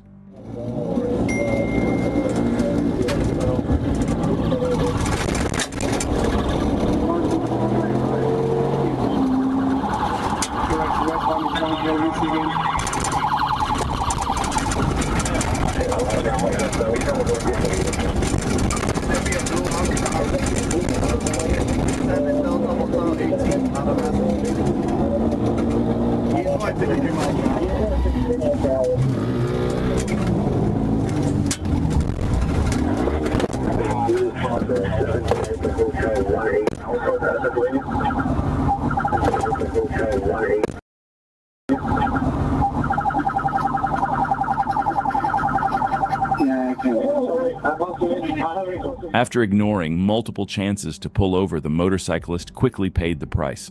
A trooper strategically positioned his patrol car to block any escape route, forcing the biker straight into it. After striking the unit and falling off the bike, he was immediately arrested. Francisco Liscano now faces a list of charges, including aggravated fleeing with injury or damage, grand theft auto, reckless driving, driving while license suspended, operating a motorcycle without a license, resisting an officer without violence. 5 in Garland County, Arkansas. Just before 1 a.m., deputies begin chasing a blue BMW SUV reported stolen and speeding through the county. As the pursuit races south on Highway 128, Arkansas State Police are called in for assistance. Moments later, a trooper joins the chase and takes the lead.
The suspect drives aggressively, swerving across lanes and slamming the brakes each time the trooper gets close. Every attempt to line up for a tactical vehicle intervention is met with sudden braking and unpredictable movements. The suspect clearly knows one thing: if the trooper gets close enough, it's over.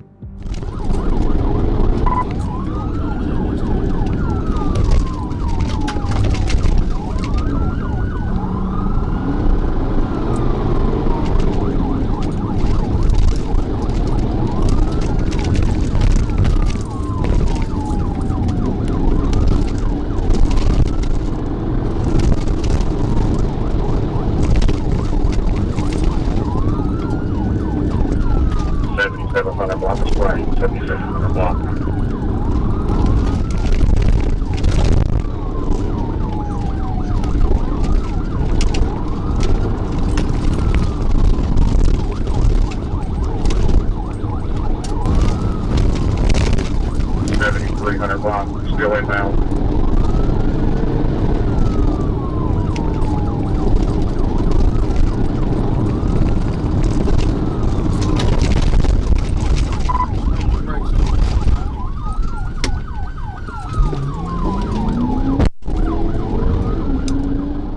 The trooper tried several times to perform a pit maneuver, but once again it failed.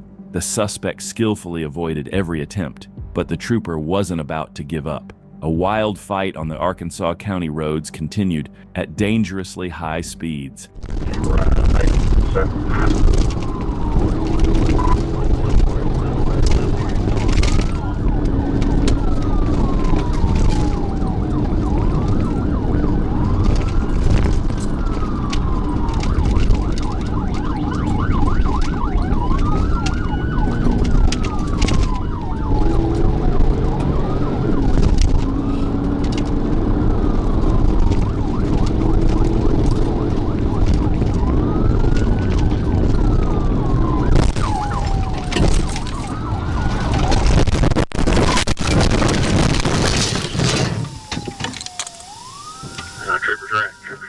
The BMW flips violently into a ditch, completing a full rollover, while the trooper's unit also slides off the road and rolls onto its side.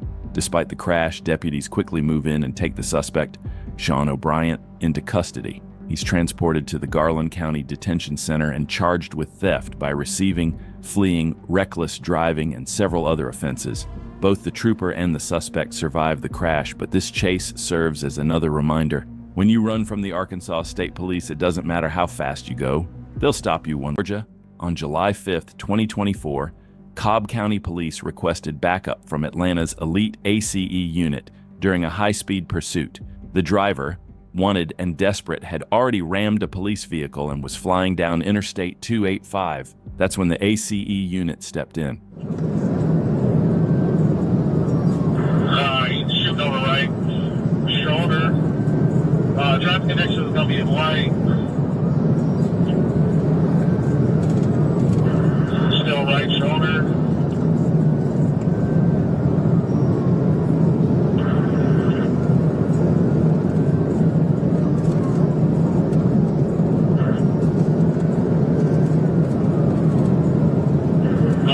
Send over pit again, approaching Cascade.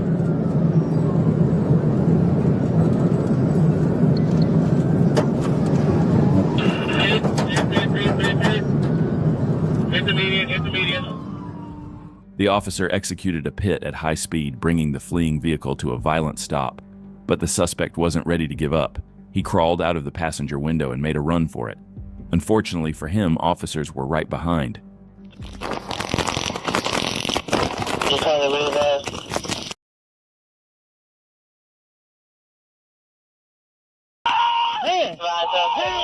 The 28-year-old was taken into custody and now faces a long list of charges from both Cobb County and Atlanta PD, including aggravated assault on law enforcement, felony fleeing, and obstruction.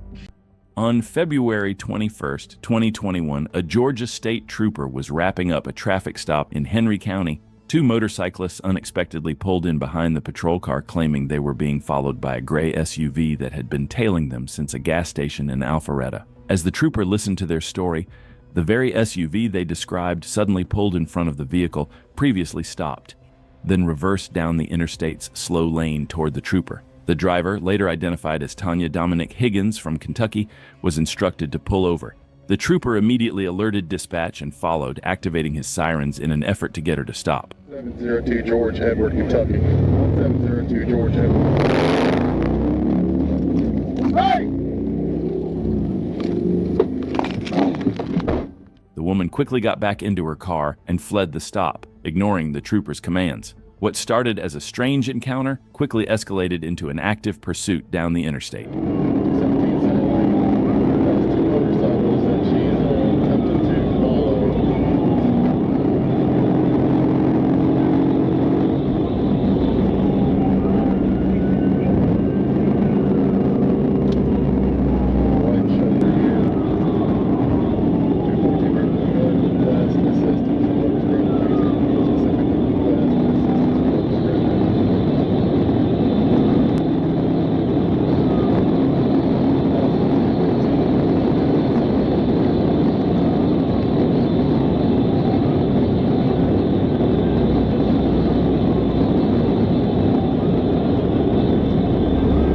They pulled over to a stop here, 215 south.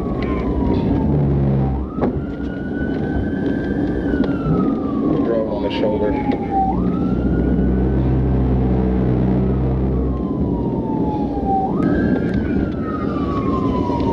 Wave her hand up.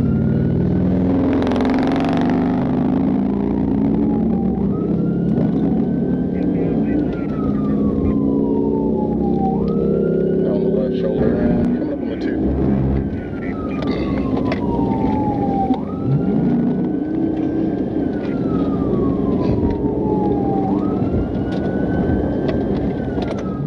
The woman behind the wheel was all over the road, swerving between lanes, randomly slowing down, then accelerating again. The trooper stayed close, trying to figure out what she was doing. At that point, it wasn't even clear why she was fleeing, or what exactly she wanted.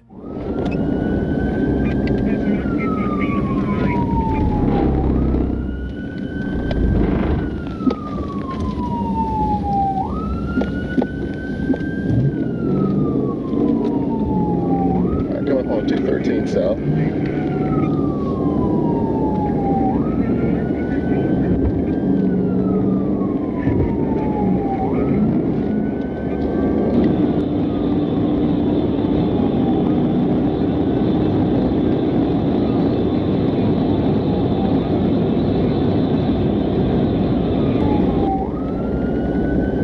Slowing back to the shoulder again, right here, 213 south.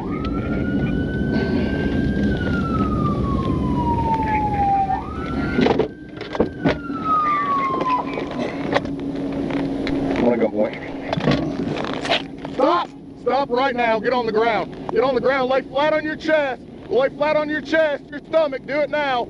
Prone out. Prone your hands out right now. I've got a dog out the vehicle as well.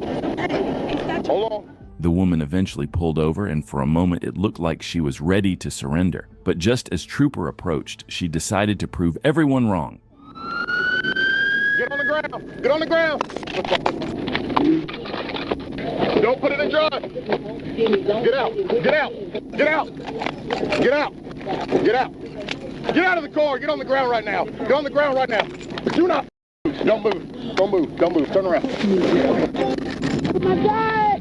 Go this way. Stop moving.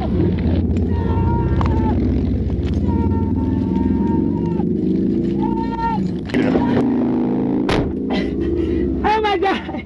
Oh God! Help me! I can't get my dog! You get my dog in the truck! But she's telling me, they just want to get her checked out. Just make sure that she's going to be clear. Help! Somebody help me! Inside her vehicle, officers found marijuana residue, a grinder, multiple prescription meds, suspected cocaine, and a half-empty bottle of Jack Daniels. She became erratic in the patrol car, screaming and thrashing around. Medics cleared her for transport, and troopers believed she was under the influence. She was taken to jail and charged with fleeing, reckless driving, DUI, open container, and several traffic violations.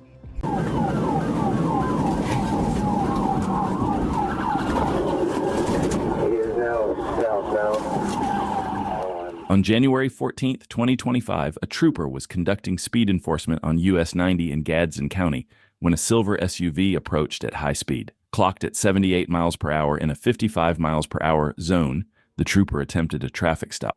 However, the driver had other plans, accelerating instead of pulling over, turning a simple stop into a full-blown pursuit.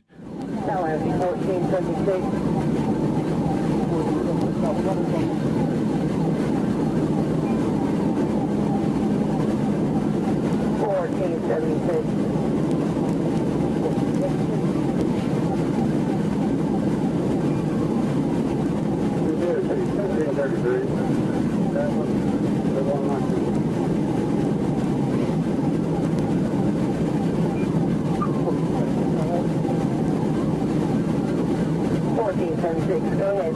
I got you 1020 at 90 and Old Skull.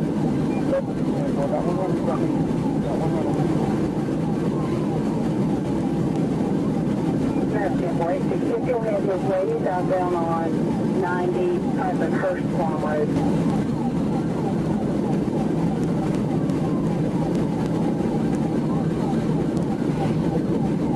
Yeah, take one that way through the road. The suspect sped up, creating some distance, but the trooper kept him in sight. After 7 minutes, the trooper closed in again, now with another patrol car joining the pursuit.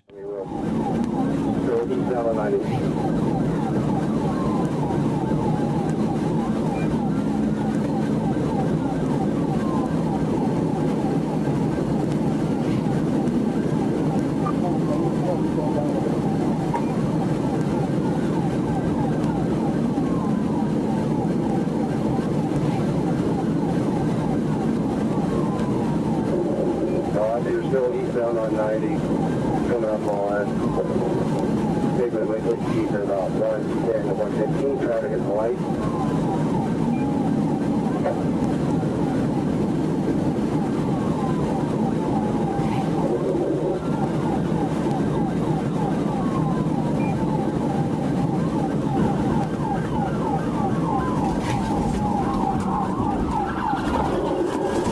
He is now southbound. Boulevard. Roger 1, he's back out.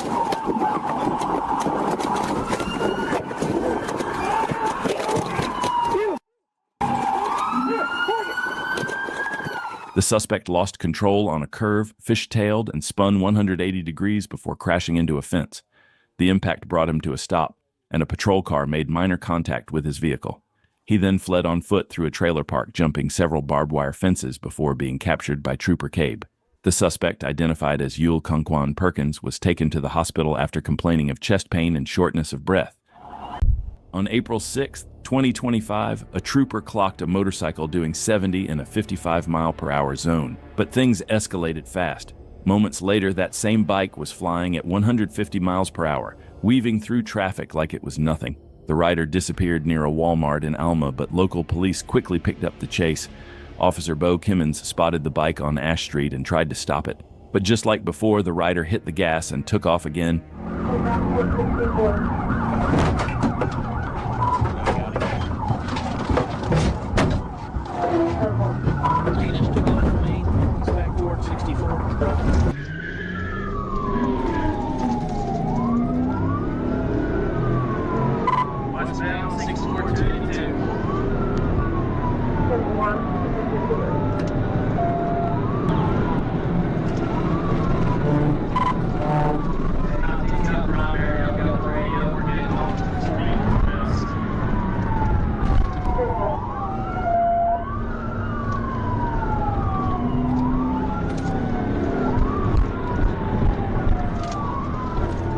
The rider vanished again, hitting over 150 miles per hour, way too fast to keep eyes on, but not for long. Two troopers spotted the motorcycle flying past them on Interstate 40, clocking in at over 160 miles per hour. Corporal Short saw the suspect take exit 3 into a nearby neighborhood with limited access.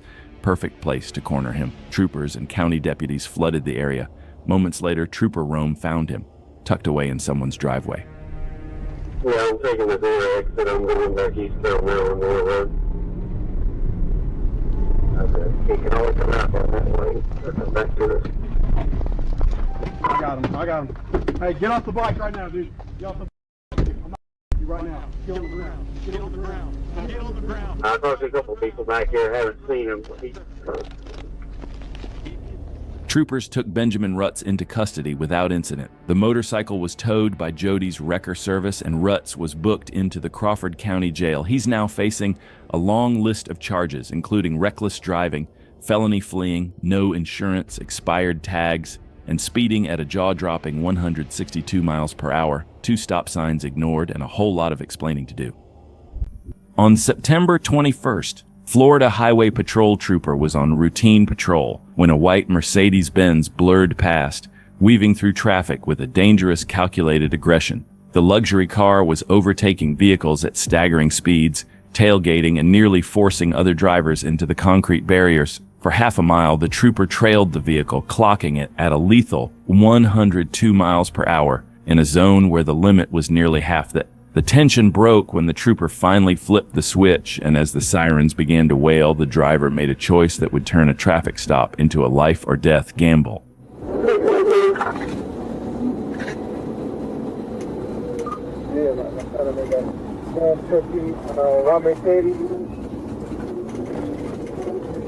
7, 95 southbound.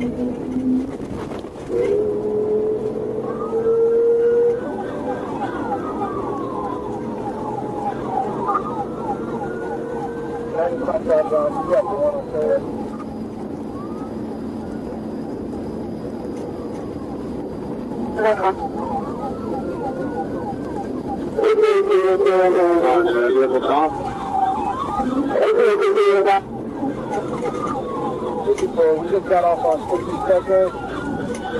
Just continue. Just got me. 95 southbound.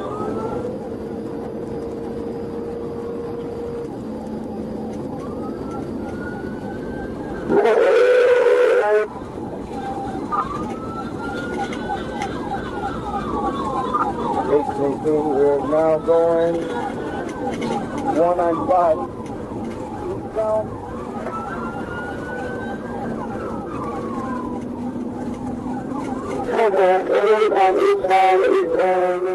20-year-old Andrew Jesus Martinez pushed the Mercedes onto the eastbound lanes of I-195, his speedometer climbing until it topped out at a terrifying 130 miles per hour. Every lane change was a brush with disaster as he cut from the far left to the far right, narrowly missing innocent families. What drives a young man to treat a public highway like a private racetrack? And what was he so desperate to hide that he'd risk it all?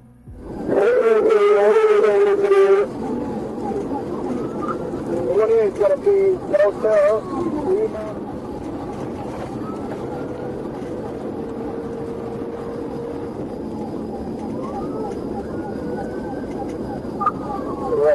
to be Romeo, Lima, Victor, Papa, 7 now.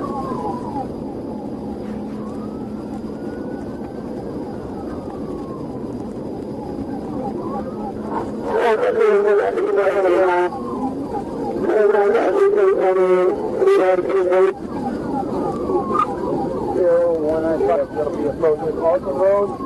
We're going 120 miles per hour. Road is clear.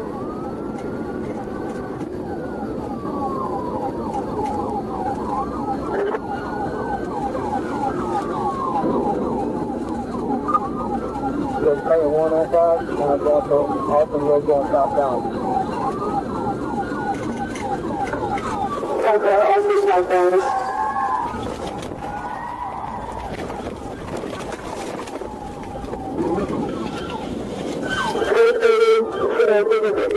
As the Mercedes pushed into a sharp curve, Martinez lost control, the car hurtling off the road and slamming into a tree before settling in a ditch. The manhunt shifted from the concrete to the coastline as 4 figures scrambled from the wreckage. 2 passengers were apprehended almost immediately, but Martinez and a third companion took a final desperate plunge into the bay.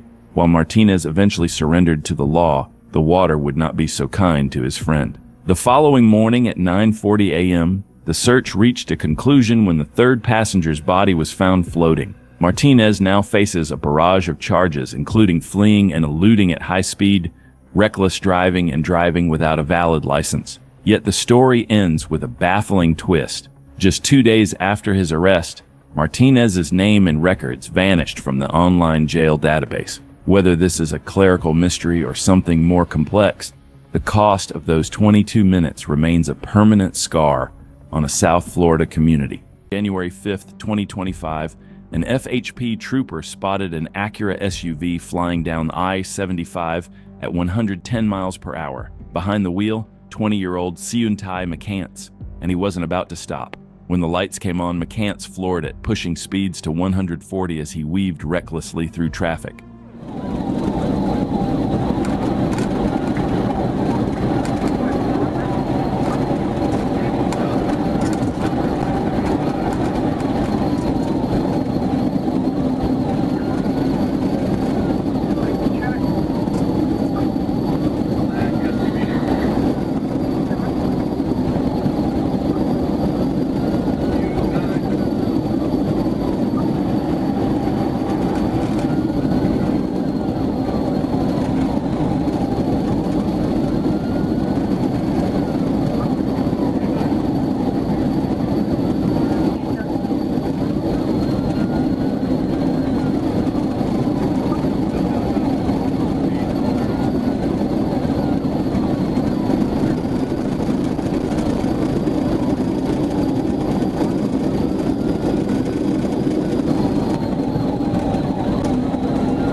chase spilled off the interstate on a Big Bend road. The trooper locked in behind the speeding SUV.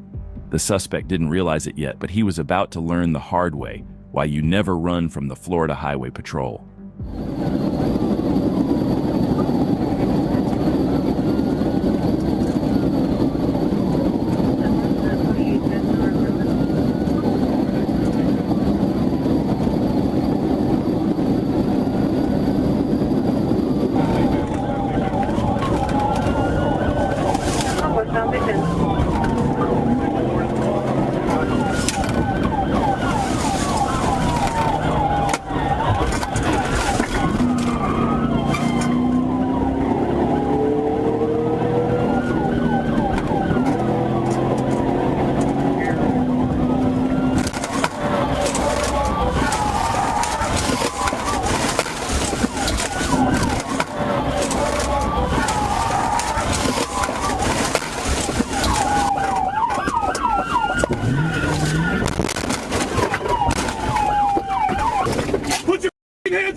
This trooper showed exactly how it's done and how to bring a suspect to justice. McCants was arrested on charges of aggravated fleeing, grand theft auto, and driving with a suspended license. His passenger, 19-year-old Javon Williams, was also charged with grand theft auto. Both were booked into the Hillsborough County Jail. From 140 miles per hour on the interstate to a decisive pit on dark county roads, this chase showed again why Florida troopers are among the fastest and most relentless in the country. 23rd, 2025 in Lee County, Florida, when a suspect behind the wheel of a Dodge pickup thought he could outrun Florida Highway Patrol. But what he didn't know was that he chose the wrong troopers to play with, and they were about to prove it.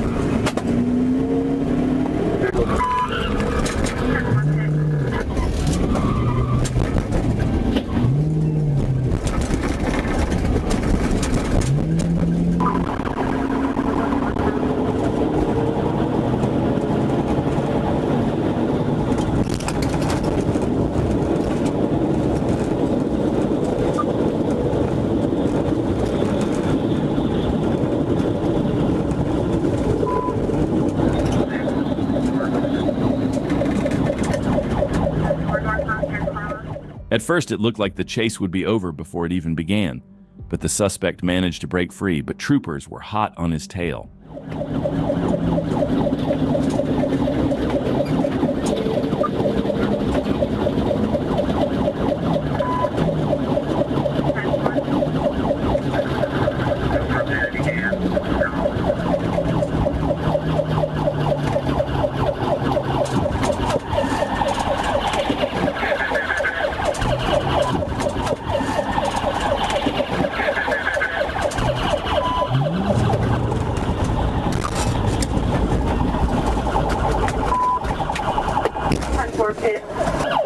Let me see your hands! 10-4, L2, 1318. Let me see your hands, bro! John, where are you hurting at?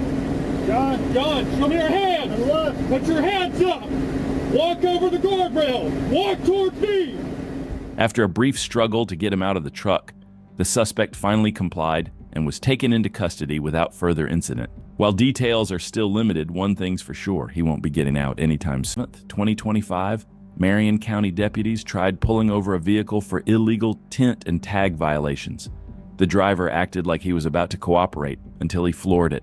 Just like that, a reckless decision turned into a full-blown pursuit and nearly got him shot. Car! Give me your, show me your hands! Show me your hands! Get out the car, show me your hands!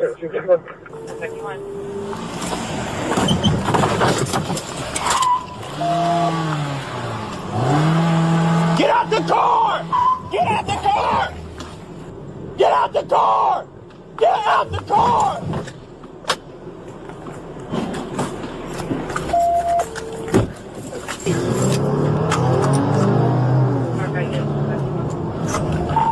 He just went through a fence. He's headed out the Silver Road. After the suspect took off, it didn't take long for the deputy to close the gap and apply serious pressure, making it clear this chase wouldn't last long. We're going northbound towards Marycamp.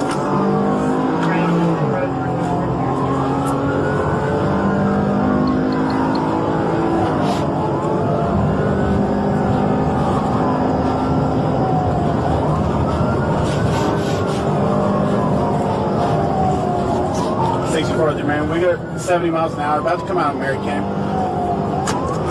70 miles an hour approaching Marycamp. He's driving pretty carelessly. Would advise if they want me to continue to Avenue Road.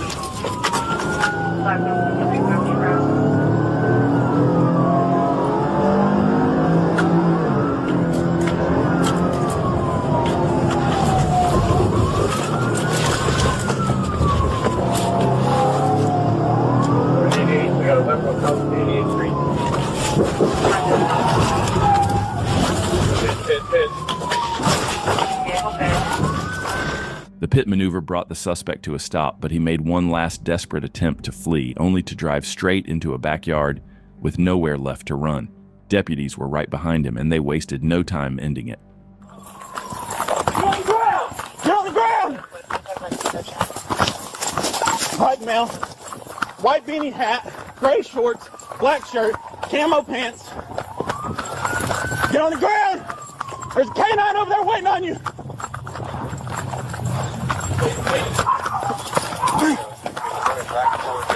Taser! Get on your face! Get down!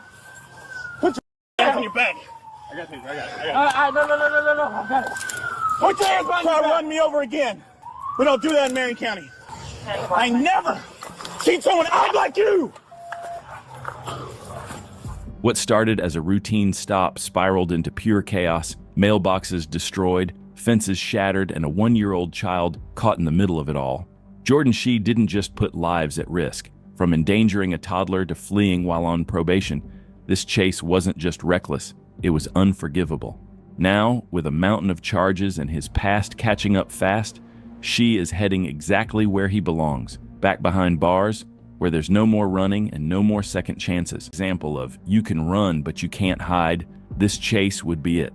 It all started on October 2nd, 2022, when a white Toyota Corolla was caught doing 98 miles per hour in a 70 zone. Nothing too crazy for Georgia highways, right? Well, it didn't stop there. Instead of pulling over, the driver doubled down and hit 110 miles per hour, weaving through lanes. Deputies even threw down spike strips, but this guy must have watched enough YouTube chases to know what they were. He swerved at the last second, barely missing them.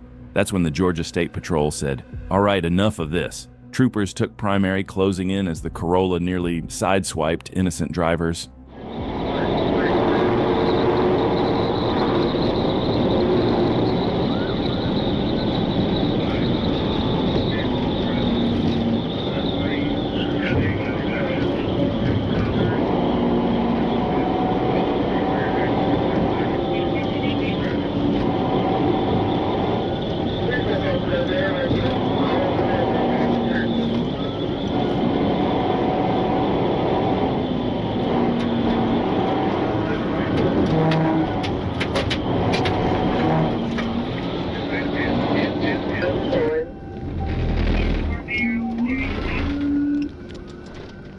The pit connected perfectly. The Corolla spun across 3 lanes, slammed into the guardrail, and flew off the highway straight into the woods. The suspect bailed out, thinking he could escape on foot, but that's when deputies unleashed the K9 units. Within moments, the chase turned from tires to teeth, and justice was about to catch up fast. Come on. Come on. Track. Could you tell which way he went? Not when he got right here. Go inside! Where? I've got citizens here. Yelling at you. Track. You copy. Gun, 6 pounds. Last guy, Sheriff's Office, K9, you show me your hands! Get him! Get him! Get him, Kyle! Get him! Get him! Put your hands up! Put your hands up! Put your hands up! Go ahead. I'm not backing off. Put your hands behind the back on the chest. 10-3. I'm not backing. The driver, 23-year-old Brandon Rozier, was found hiding on a porch like a kid pretending he didn't just cause a multi-agency chase. Inside his bag, deputies found marijuana prepped for sale, a firearm, and a list of felony warrants long enough to fill a notebook. Armed robbery, kidnapping, probation violations, you name it, he had it. So here's a fun thought. At what point do you think Rozier realized it was over? When the K9 showed up, or when he hit that guardrail at 100 miles per hour? Either way, this chase proves one thing. You might dodge spike strips, but you can't dodge consequences. 25, a Florida Highway Patrol trooper spotted a gray Mercedes GLC flying down SR 408 near mile marker 13, doing over 90 miles per hour in a 60 zone. The windows were tinted dark, the radar confirmed 92 miles per hour, and when the trooper tried to pull it over, the driver hit the gas. That's when the chase began. And it escalated fast. 1033 traffic, 1541 westbound, 11 mile marker, 408, 1031 over the vehicle. I'm still next to 97.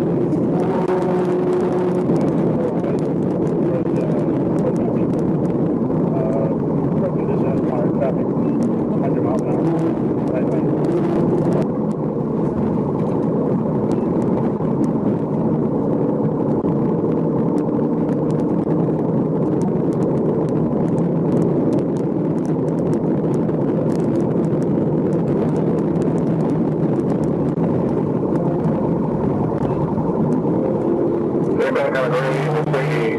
Utility vehicle 2020 model expires 10/31 of 25.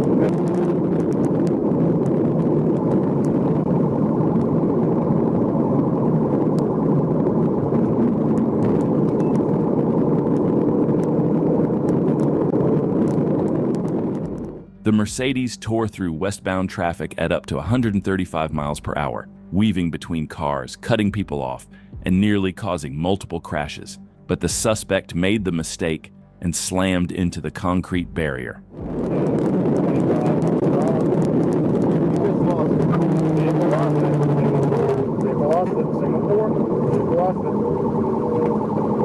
Hold on, Mario. Go when you stop. Signal 4 at Pine Hill.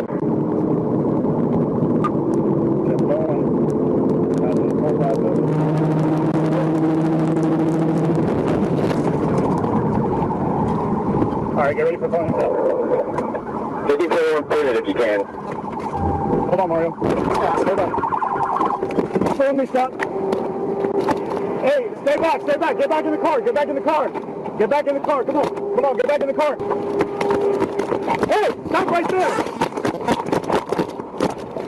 The driver, identified as Darius Demetrius Lowe, was quickly taken into custody after a short foot chase. He was already on inmate release for fleeing law enforcement causing serious injury or death. During the arrest, Lowe admitted to having illegal drugs and attempted to ditch a bag of pills, later confirmed as fentanyl. Troopers also found $4,000 in cash separated into smaller bundles and 2 baggies of suspected marijuana inside the car. Lowe now faces multiple felony charges, including fleeing and eluding, possession of a controlled substance, and drug trafficking, with troopers requesting no bond. January 24, 2022, a silver BMW pulled out of a bar in Dalton, Georgia, and caught the attention of local officers. With no insurance and a reckless turn onto Walnut Avenue, police moved to make a routine traffic stop. But the moment blue lights flashed, the driver fled northbound on I-75, and the chase was on. What officers didn't know yet was that this would turn into a dangerous, high-speed pursuit with deadly consequences. 341.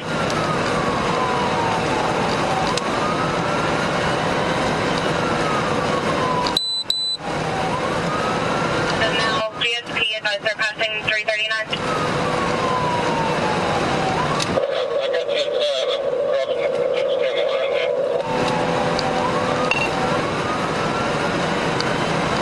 You're passing which station?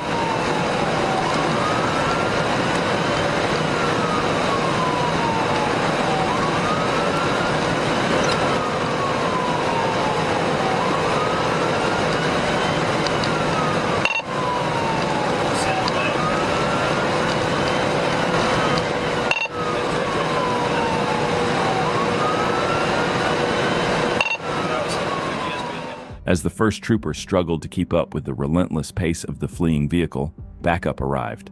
Another trooper took over as the primary unit, one who wasn't just ready to chase but ready to test his pursuit skills against a suspect pushing well past 100 miles per hour.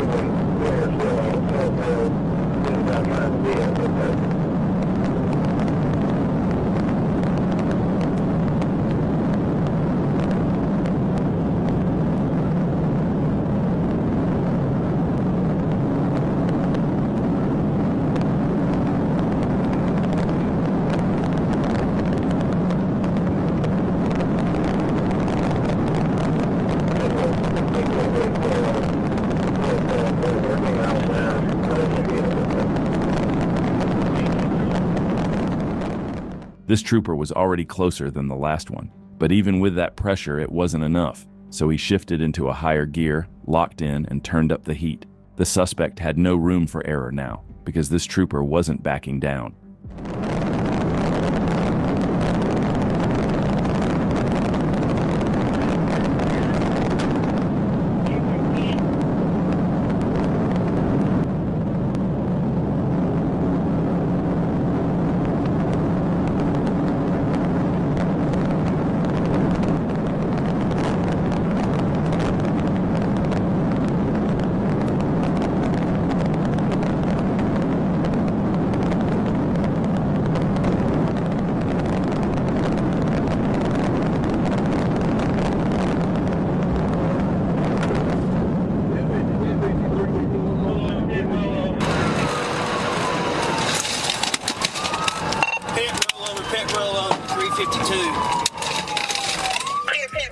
The BMW was pitted again, this time with brutal force. It spun off the highway, slammed into a guardrail, and flipped violently. The driver, who wasn't wearing a seatbelt, was ejected from the vehicle. He was pronounced dead at the scene, bringing a tragic and final end to this high-speed pursuit. And a chase is going to be wild, and when Mayflower Police calls for backup, it usually means something big is going down. On Tuesday, March 15th, 2022, officers were in hot pursuit of a black Jeep Cherokee. The driver wasn't just speeding, he was wanted for multiple violent crimes, including a recent shooting incident. So yeah, this wasn't going to end with a polite conversation and a warning. As the chase tore through Faulkner County, the suspect blew through red lights like they were just decorations. That's when Arkansas state troopers stepped in to take over. We just passed Taylor's Maid. Speed's about 80. Past Taylor's Maid.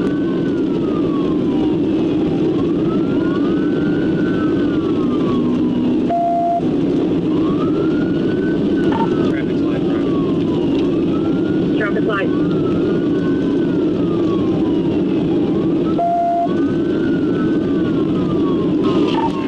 Coming up on you.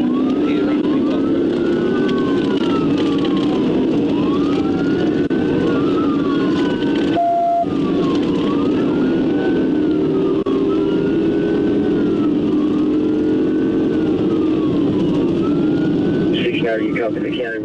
As the chase went on, the suspect pushed past 100 miles per hour, overtaking every vehicle in his path. That's when Trooper Howington took over as the primary unit, and he could tell the suspect's driving was only getting worse. One wrong move, and this could turn deadly. So he made the call. It had to end, and it had to end as soon as possible.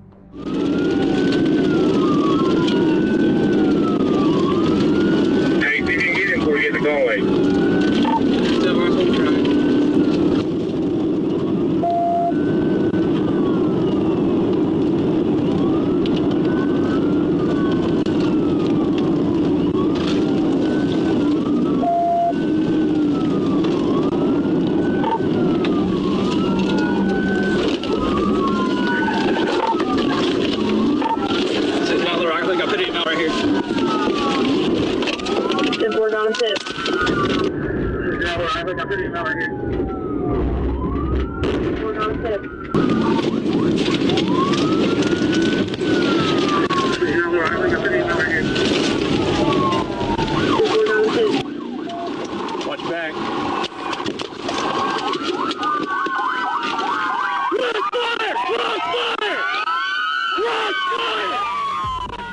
Jeep spun, tried to recover, but within seconds it was surrounded.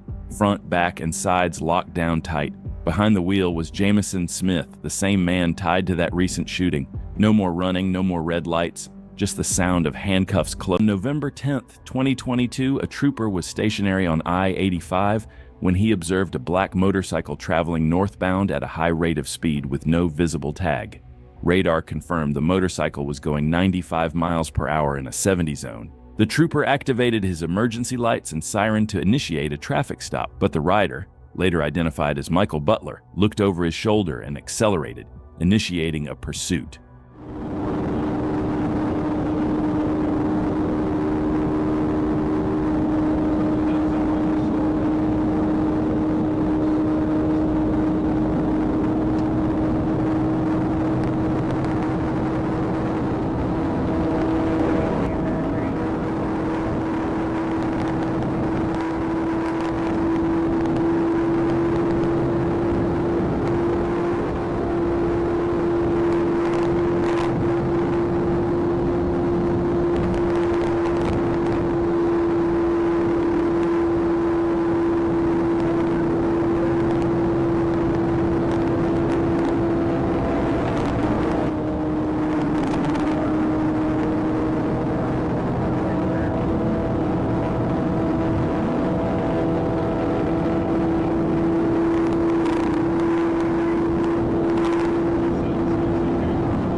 The suspect continued driving at a high rate of speed, frequently changing lanes and weaving through traffic. His unpredictable movements made it difficult for troopers to position themselves properly to safely bring the chase to an end.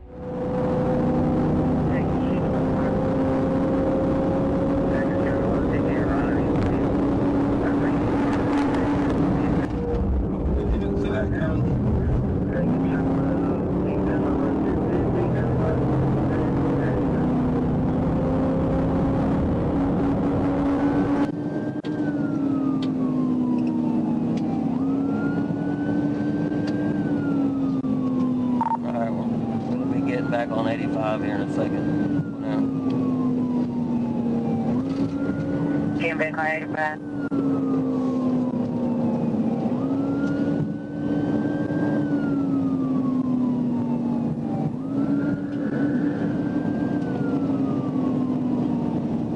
Alright, getting back on 85.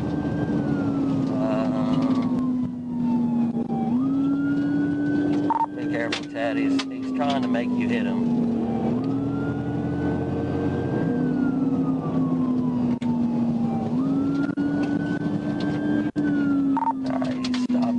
Stopping 523. Running on foot. Push him on.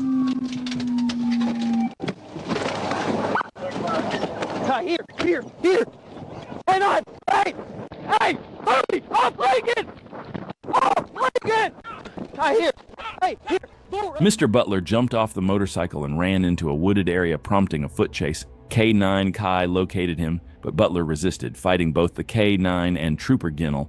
After a struggle, he was taken into custody. EMS transported Butler for treatment, and Trooper Ginnell was also treated for injuries. At the hospital, Butler told troopers he planned to fight. A records check revealed multiple warrants and confirmed his gang affiliations. It was February 15, 2024 in Detroit, and most people getting shot at from a moving vehicle would be too shaken to think straight. Not this officer. Off duty in his personal car, he takes fire, keeps his composure, locks in the plate number, and gets it to dispatch. Several hours later, Michigan State troopers find the vehicle at 3:30 p.m., move in for the stop, and the shooter decides running is somehow still a good idea. Speeds are about 60 miles an hour. Traffic 7 miles, real quick. Photograph is right place.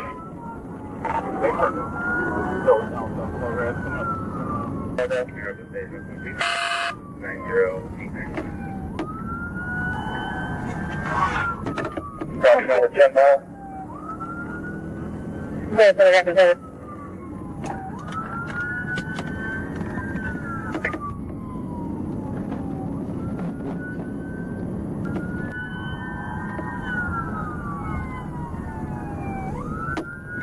Speed Being dispensers, everybody take your careers. Take your dispenser from one. Thank you. Thank you. The one that you posted about how to come out to ourselves while you're driving. Once he hits the interstate, the speed climbs significantly, but the recklessness never changes. Shoulder passes weaving all over the road, doing whatever it takes to create distance. The setting changed, but the desperation behind that wheel stayed exactly the same. Get off at 9 Mile?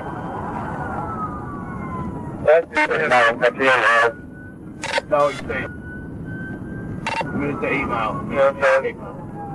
Let's go, let's see her mother. So, if anybody go to the hospital, man, let's go.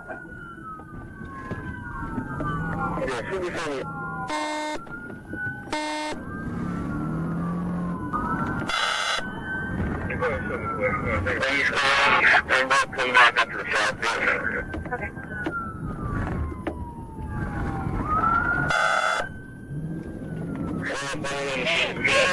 Go up to 7 Mile. Approaching 7 Mile, not through the red light. Speed 70.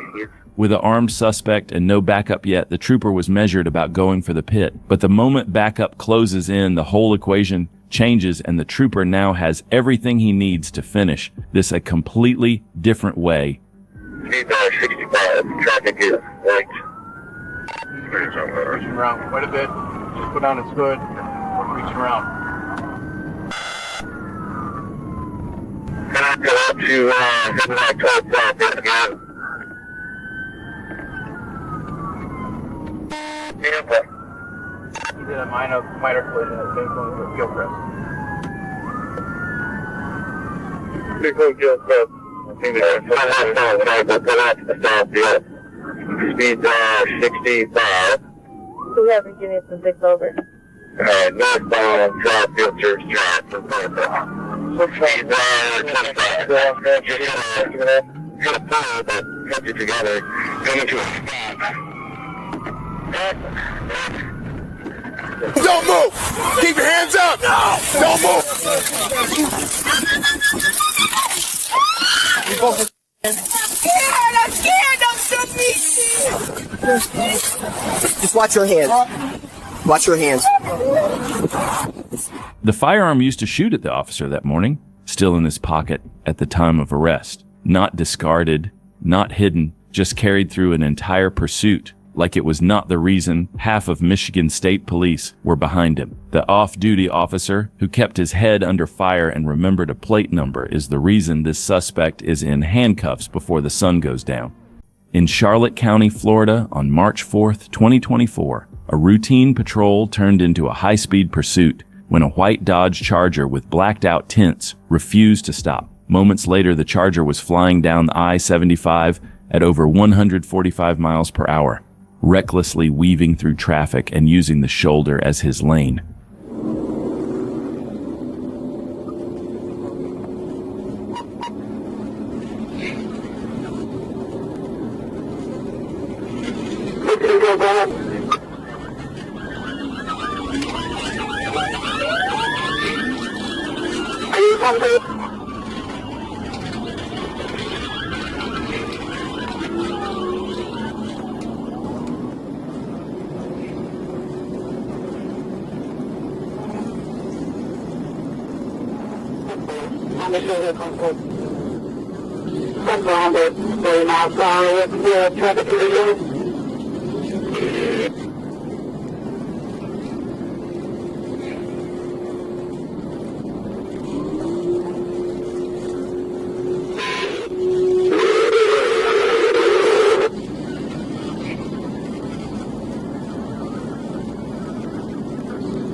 With speeds climbing and danger mounting, Trooper Prosper took the lead, and with another trooper now locked into the pursuit, the chances of stopping this maniac in a Charger had just gone up.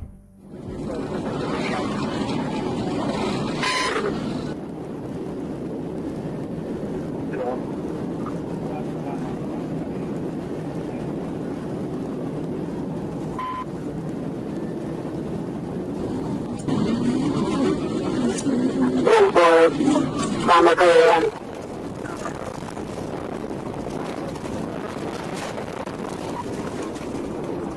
What's your speed?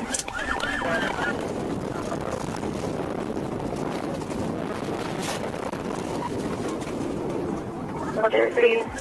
The Charger plunged into a ditch filled with water, coming to rest half submerged. Troopers rushed in with weapons drawn, forcing the suspects out at gunpoint. The driver was identified as Tobias Burchard Travio Cody and his passenger as Roosevelt Williams. Inside the Charger, troopers uncovered marijuana, drug paraphernalia, and a loaded handgun in the glove box. Cody was charged with aggravated fleeing, aggravated battery with a deadly weapon, and reckless driving causing damage. Both suspects were medically cleared before being booked into jail. Wrecked out, just wrecked out. Hit one vehicle. Some suspects are willing to do whatever it takes to escape law enforcement. That's exactly what happened on July 25th, 2023 in Dallas, Texas. Ryan Taylor stole a U-Haul truck and intentionally backed into an undercover vehicle, deploying the airbags and shoving it into a fire hydrant. Officers attempted to stop him, but he hit the gas and took off. 10-4, he rammed a cover vehicle.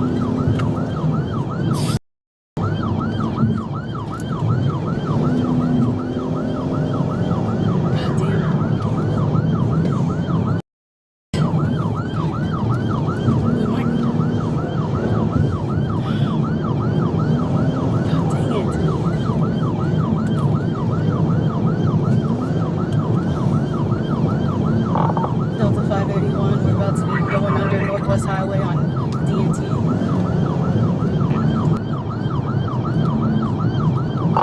We're still southbound on Dallas North Tollway.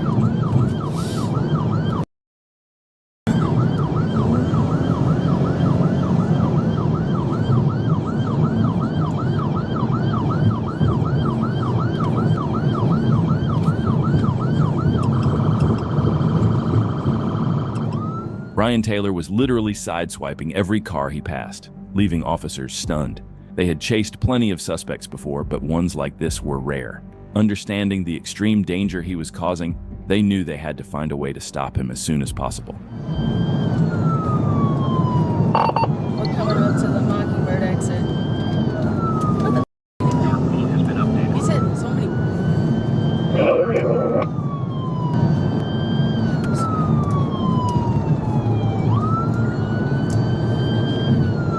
Just kind of stay back a little bit. Yeah. Where are we at? Still going southbound on DNT. On there. I don't have. We need to notify the tollway of what kind of vehicle, etc. We're going to be going westbound at 2500 Whitecliff, coming up to me. Up, sir, don't be stupid. Oh my God! This chase had spiraled out of control for officers long ago, and on top of all the collisions, the suspect got blocked by heavy traffic and crashed into 2 more vehicles, bringing the total count to 13 cars hit during the pursuit.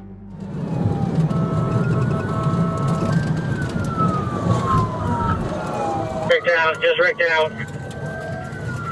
Hit one vehicle. Let's get somebody to check them out.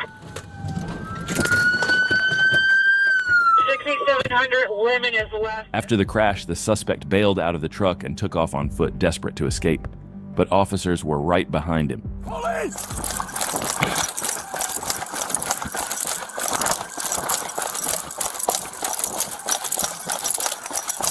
Police, stop!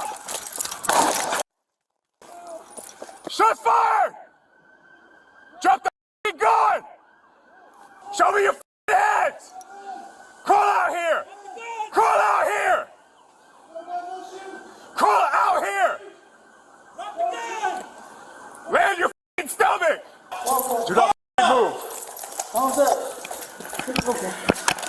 Bravo 534, we need some officers out here to cover the perimeter and all of the doors of this hangar. Taylor wasn't going down without a fight. He fired twice at the officer.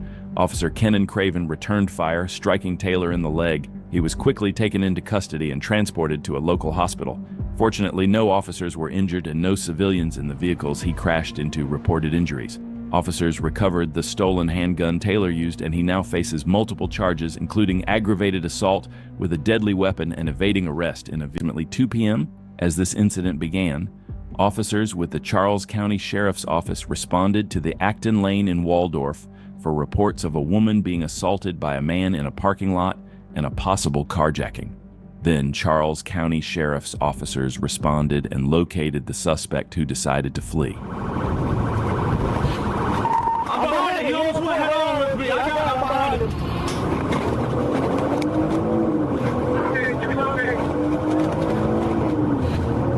South Carolina behind it, southbound 205. Southbound 205, number 1 lane, speed of 75. Southbound number 1 lane, traffic light, speed of 100.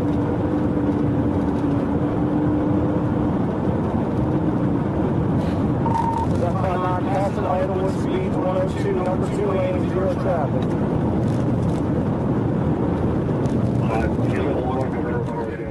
Flying down the roadway at a reckless pace, the suspect miscalculated his turn. The vehicle slammed into a curb, launching it across lanes and into the opposite side of the road. Number 1 lane, 1050, 1050, 1050, 1050. The accident, 1050.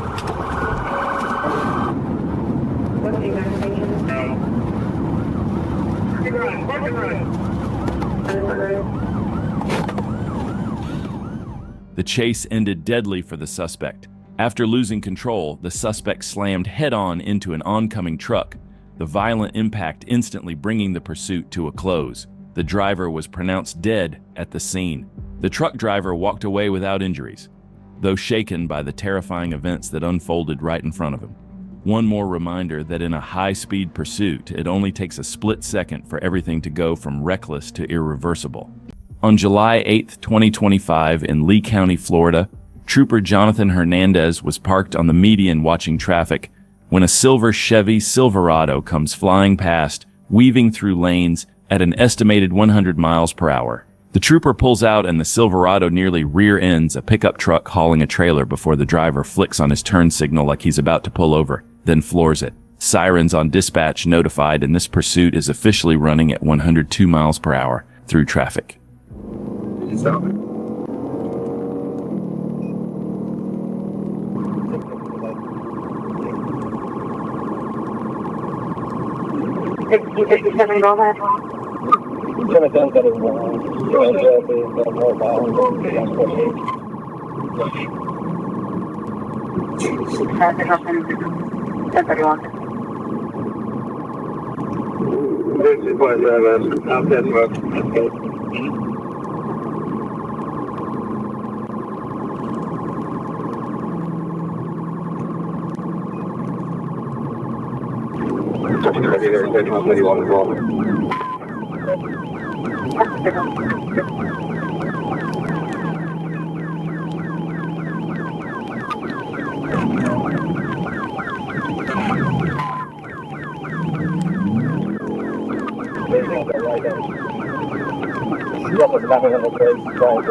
The suspect makes the bold decision to intentionally ram the trooper, leaving his patrol vehicle completely disabled on the side of the road.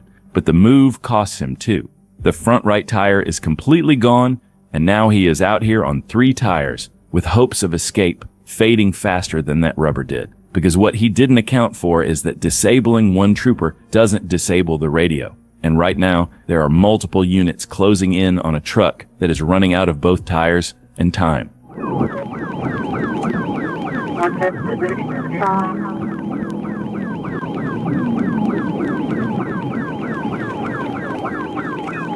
Come out.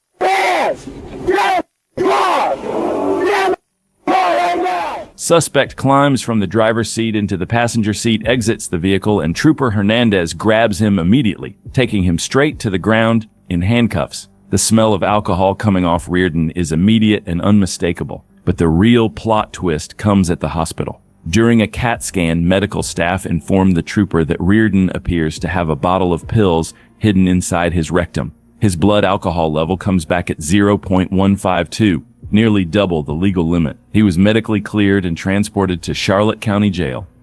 On June 29, 2023, around 2 p.m., police in Charles County, Maryland, responded to the scene of a parking lot assault and potential carjacking. When they arrived, a woman claimed that a random man had attacked her and stolen her car. She pointed across the lot, and one of the responding officers spotted the stolen Toyota Camry peeling out.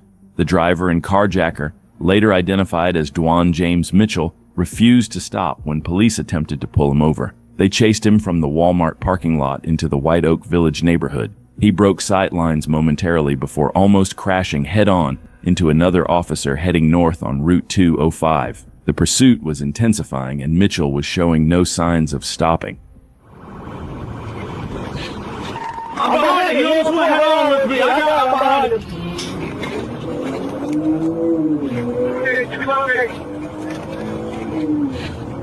South Carolina behind us, southbound 205. Southbound 205, number 1 lane, speeds of 75. South Carolina, number 1 lane, traffic light, speeds 100.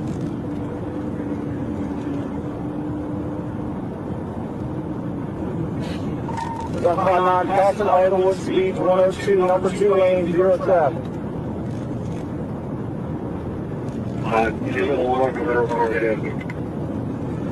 South Carolina, direct, still southbound 205. Southbound 205, someone trying to get fixed at 5 to 205. Number 2 lane, speed 116.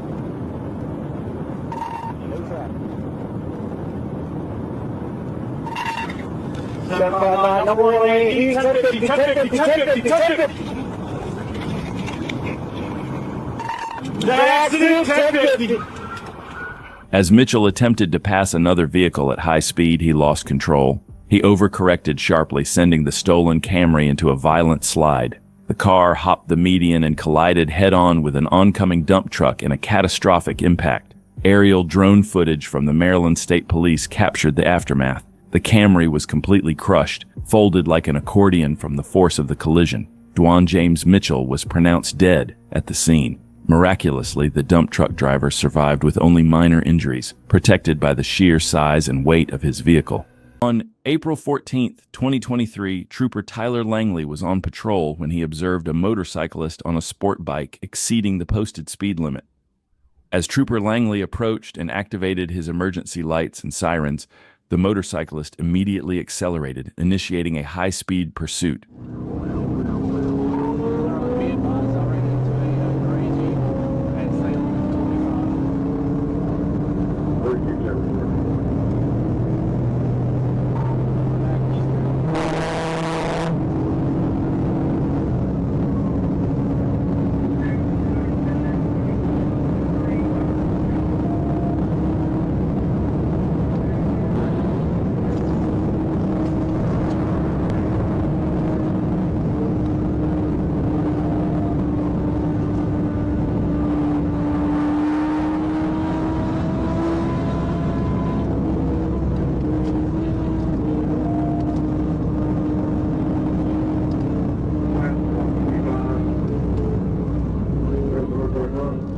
From a trooper's perspective, chasing a sport bike is one of the toughest challenges.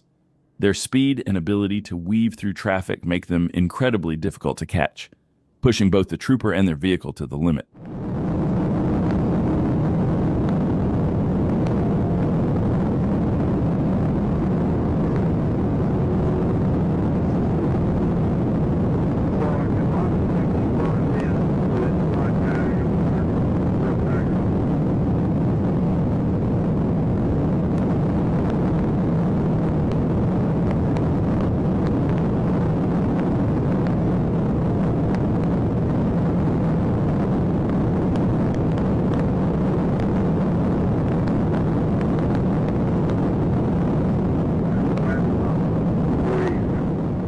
The motorcyclist accelerated to an enormous speed, quickly leaving the trooper behind.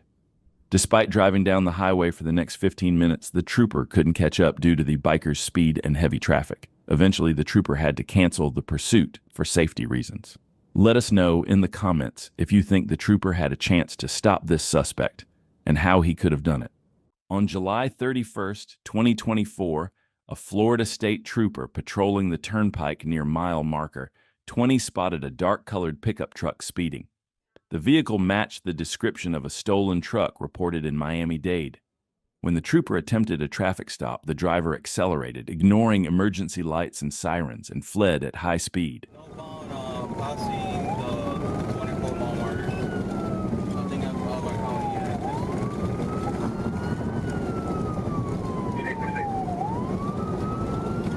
Alright, speed is 100, he's in the outside lane, Vegas fleet.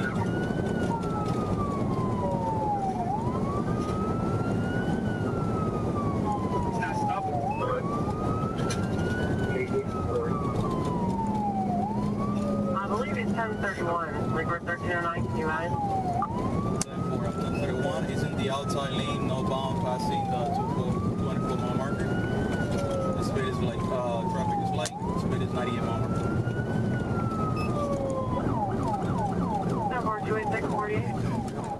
Yao, the trooper followed the suspect, observing their actions to see if they had any intentions of stopping. Let us know in the comments. If you were the trooper in this situation, would you have executed a pit maneuver? He's following the issue. How far he's following the street? Can you ride speed? 70 miles an hour.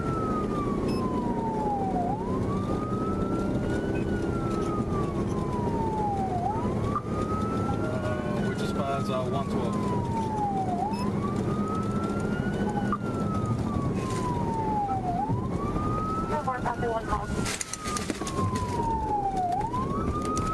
You still see that county at Central? Roll over, roll over.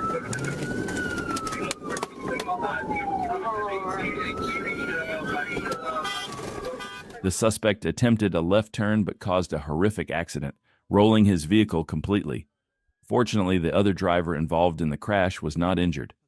The suspect, identified as Eduardo Pastrana of Miami, fled the overturned truck and resisted troopers as they tried to detain him. Pastrana now faces charges of grand theft of a vehicle, fleeing and eluding police, and resisting an officer with violence.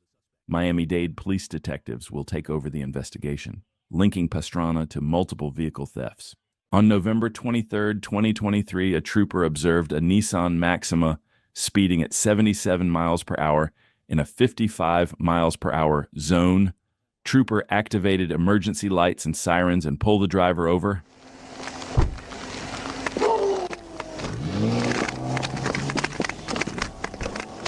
After initiating a traffic stop, the vehicle fled the scene. The trooper gave chase with the suspect vehicle reaching speeds of 110 miles per hour.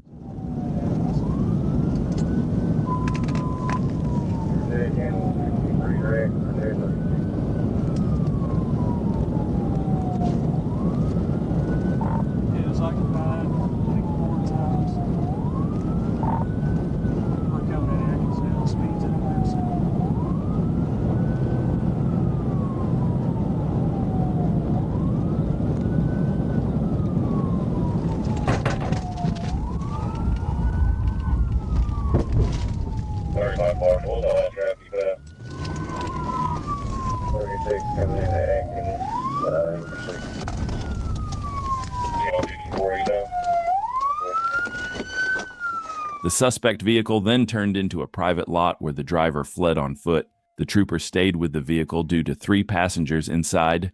A black male wearing bleach blue jeans and a yellow jacket was seen fleeing on foot in front of a nearby house. Driver, show me your hands. Put them up on the roof. Turn off the car. 2-4, they just right there, stop right outside of the city limits at Where'd he at? The driver is on foot. Where'd he go? Turn around. Shut the door. Walk back to the sound of my voice. Keep coming. Keep coming. Keep coming. Keep coming. Stop. Turn around. Keep turning. Keep turning. Keep turning. Turn around. I'm sorry. I didn't do nothing. I told him to stop y'all because I know he know my mama. So I told him to stop. The chase ended when authorities located the driver, Jansen Bell, hiding in a refrigerator in a backyard. The passenger, Carly Duvall, was arrested for minor in possession of alcohol, while the other passengers were released without charges. After field sobriety tests, Bell was arrested for fleeing, driving under the influence, and other charges, including refusal to submit to a BAC test. Both Bell and Duvall were transported to the Pope County Detention Center. The vehicle was towed and the situation came to a close. On Friday, December 20th, 2024, Trooper Chase Landry observed a Chrysler 300 as vehicle nearly collided with another car. After following the Chrysler, Trooper Landry noticed it was heading northbound on U.S. Highway 67 with an expired Arkansas license plate. Trooper Landry initiated a traffic stop, but the driver, Malcolm Curry, exited on a McCain road and illegally maneuvered around another car, crossing into oncoming traffic and running a red light. The trooper activated his sirens and notified Arkansas State Police Communications that he was in an active pursuit. We're getting back on 67 south.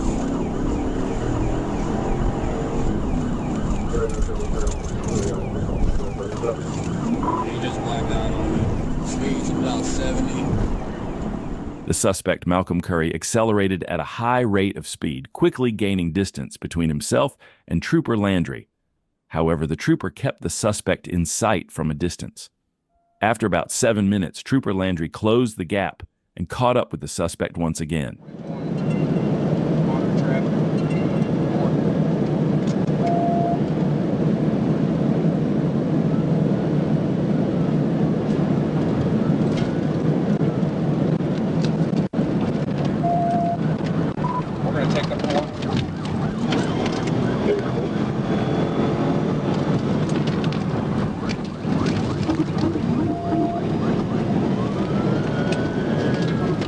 Westbound on Colonel Glenn.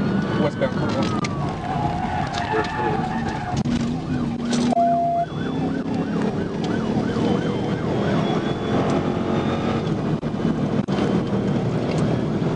We're to go north on Bowman. North on Bowman. Correction. Staying westbound Colonel Glenn. 17 Little Rock, I'm secondary. I'll call it. We're passing David O'Donnell now westbound. Speed to 90. Turning. Gonna go north on Lawson.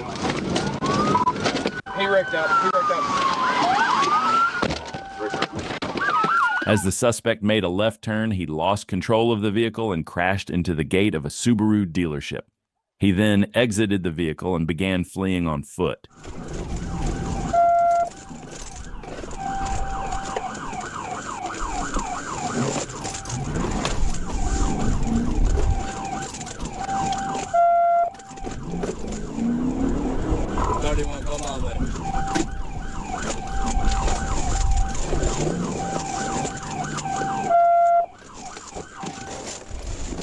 The suspect was later apprehended by Trooper Hunter Glover.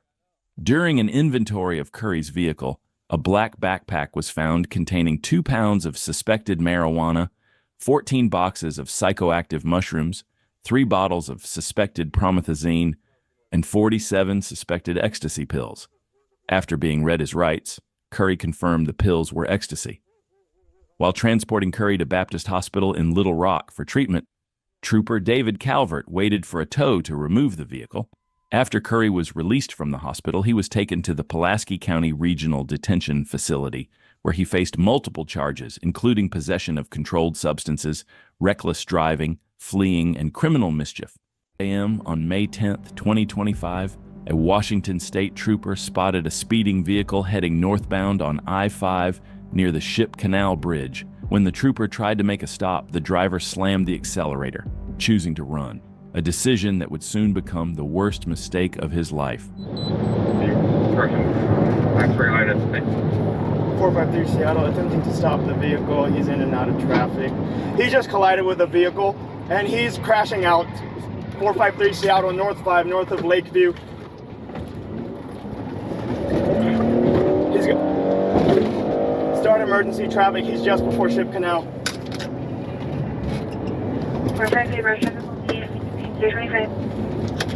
453 Seattle, I'm in pursuit, pitting the vehicle.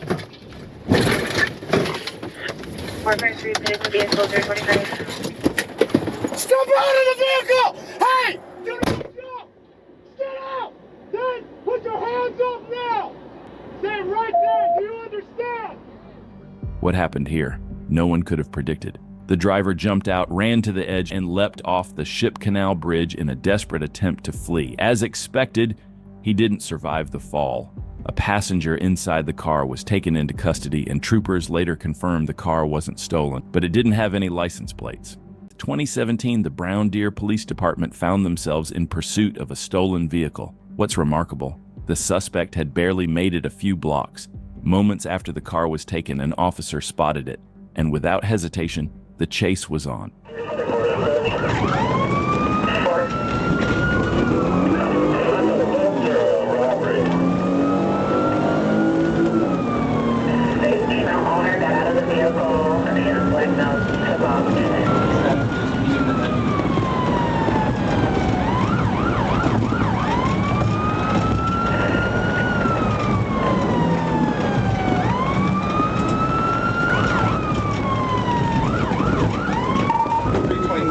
Into the BP going northbound on 60th.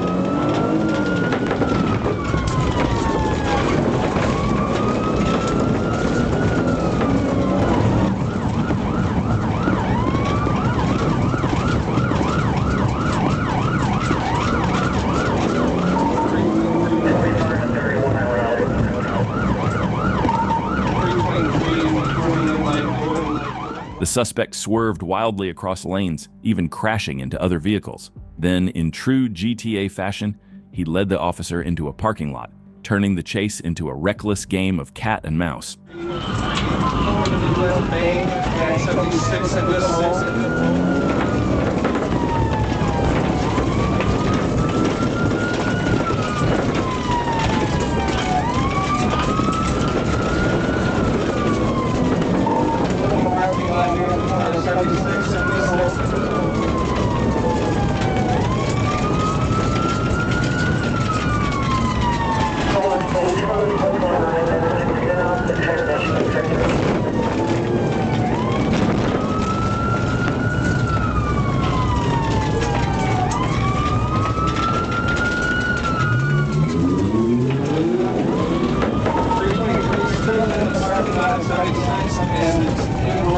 Now we're going to be going northbound on 36th Street.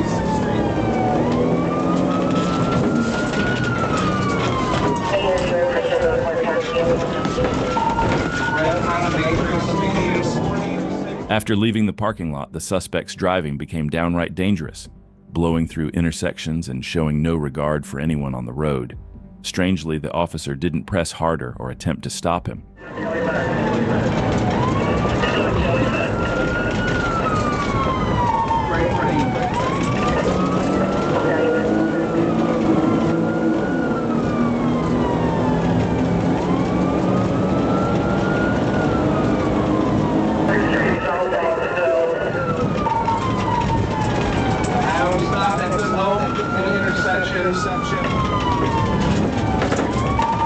Westbound, again on the road.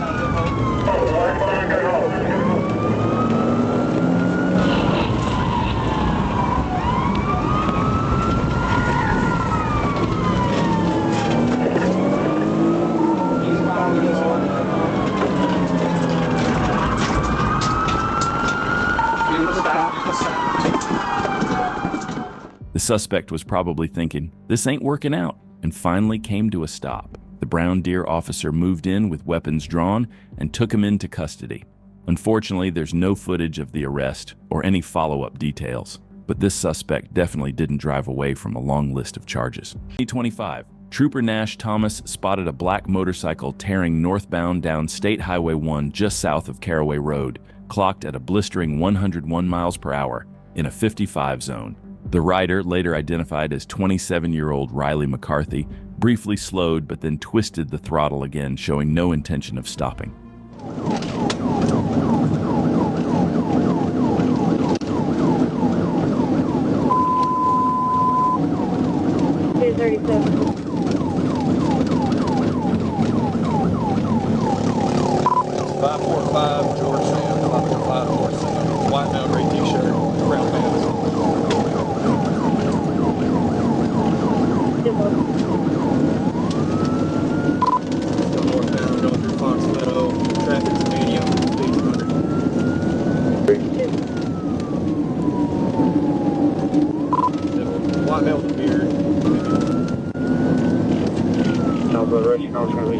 Riley McCarthy, 916-855-464. Just went north through Parker Road, ran the red light. When Trooper Thomas activated his lights and siren, McCarthy responded by passing vehicles on the shoulder, threading through tight gaps, and blowing past intersections at triple-digit speeds. Near Parker Road, he nearly rear-ended a vehicle before blasting through a red light without hesitation. Oncoming traffic right now.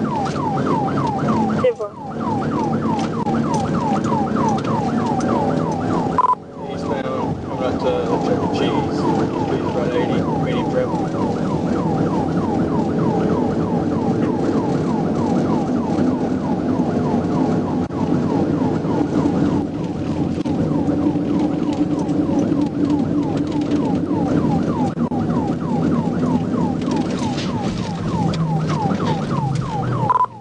Got wrecked, turned south on Block.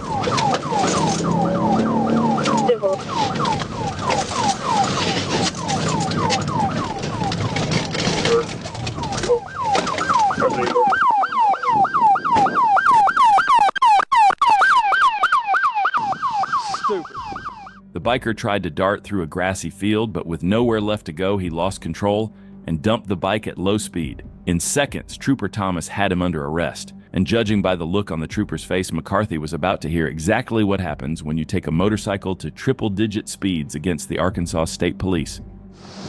Did you not see it, state police that you were running from? What? Did you not see it, state police that you were running from? I was just trying to...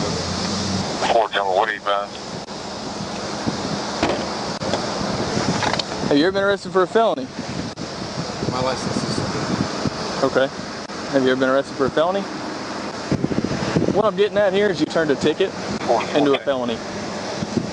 It really was. You put yourself in danger. Just whenever you get off, just give me a call. He was booked into the Craighead County Detention Center on charges including fleeing, substantial risk of death, reckless driving, speeding, driving with a DWI, no interlock device, no insurance, and multiple motorcycle operation violations. On February 2nd, 2024, a trooper was on routine patrol when he observed a black and red motorcycle driving recklessly and performing tricks on the road.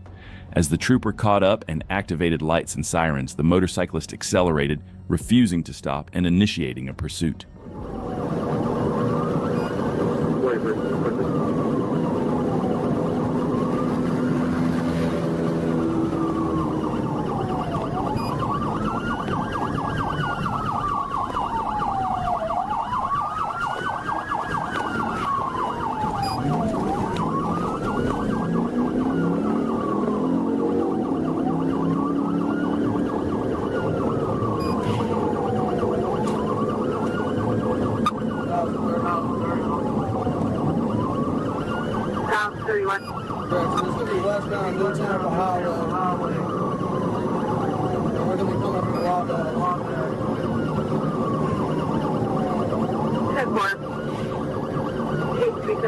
Traffic for House 33.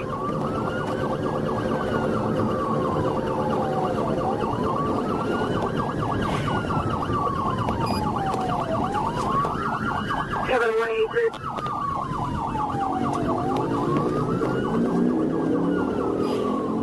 As the suspect turned right onto 10th Street, he began weaving through traffic, riding on the side of the road at high speed. doing everything he could to escape.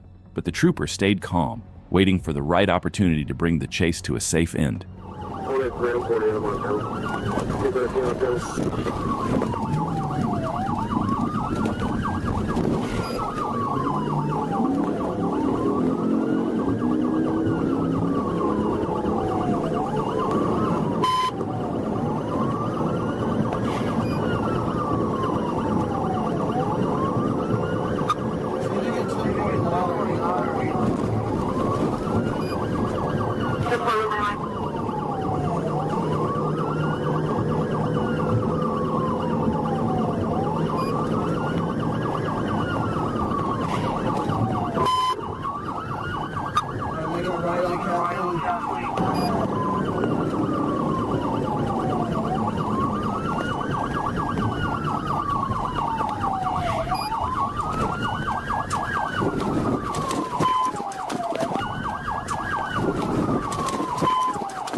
The trooper made contact with the suspect's rear tire, which was enough to bring the chase to an end. The suspect, identified as Trevor Rolls, was arrested and taken into custody. He was charged with fleeing, reckless driving, and possession of marijuana. Second, Clayton County deputies were patrolling the Conley area when a familiar sight caught their attention. A vehicle reported stolen just hours earlier. The driver merged onto Interstate 285, unaware that elite Blackhawk units were right behind him. When deputies initiated a stop, the suspect hit the gas, triggering a pursuit that wouldn't last long.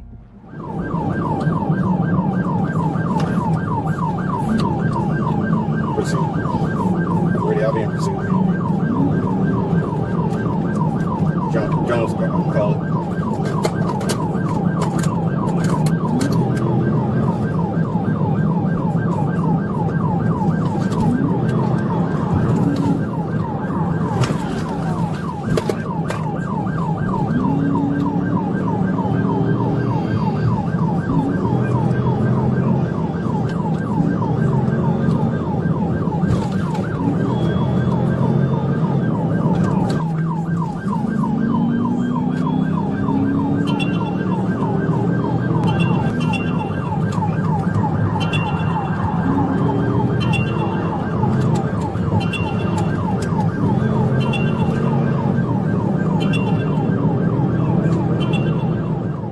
As traffic thickened ahead, the suspect didn't back down. Swerving across lanes at high speed, refusing to slow for anyone, he made it clear he had no intention of stopping. That's when troopers knew this was the real deal, and it was about to get even more dangerous.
Pit! Woo!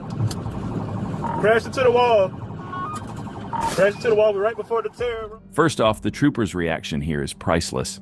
The suspect was stopped and arrested without further incident, then taken into custody. And in a twist of pure irony, he told deputies he thought Clayton County had a no-chase policy, that he could just ride off into the moonlight and get away.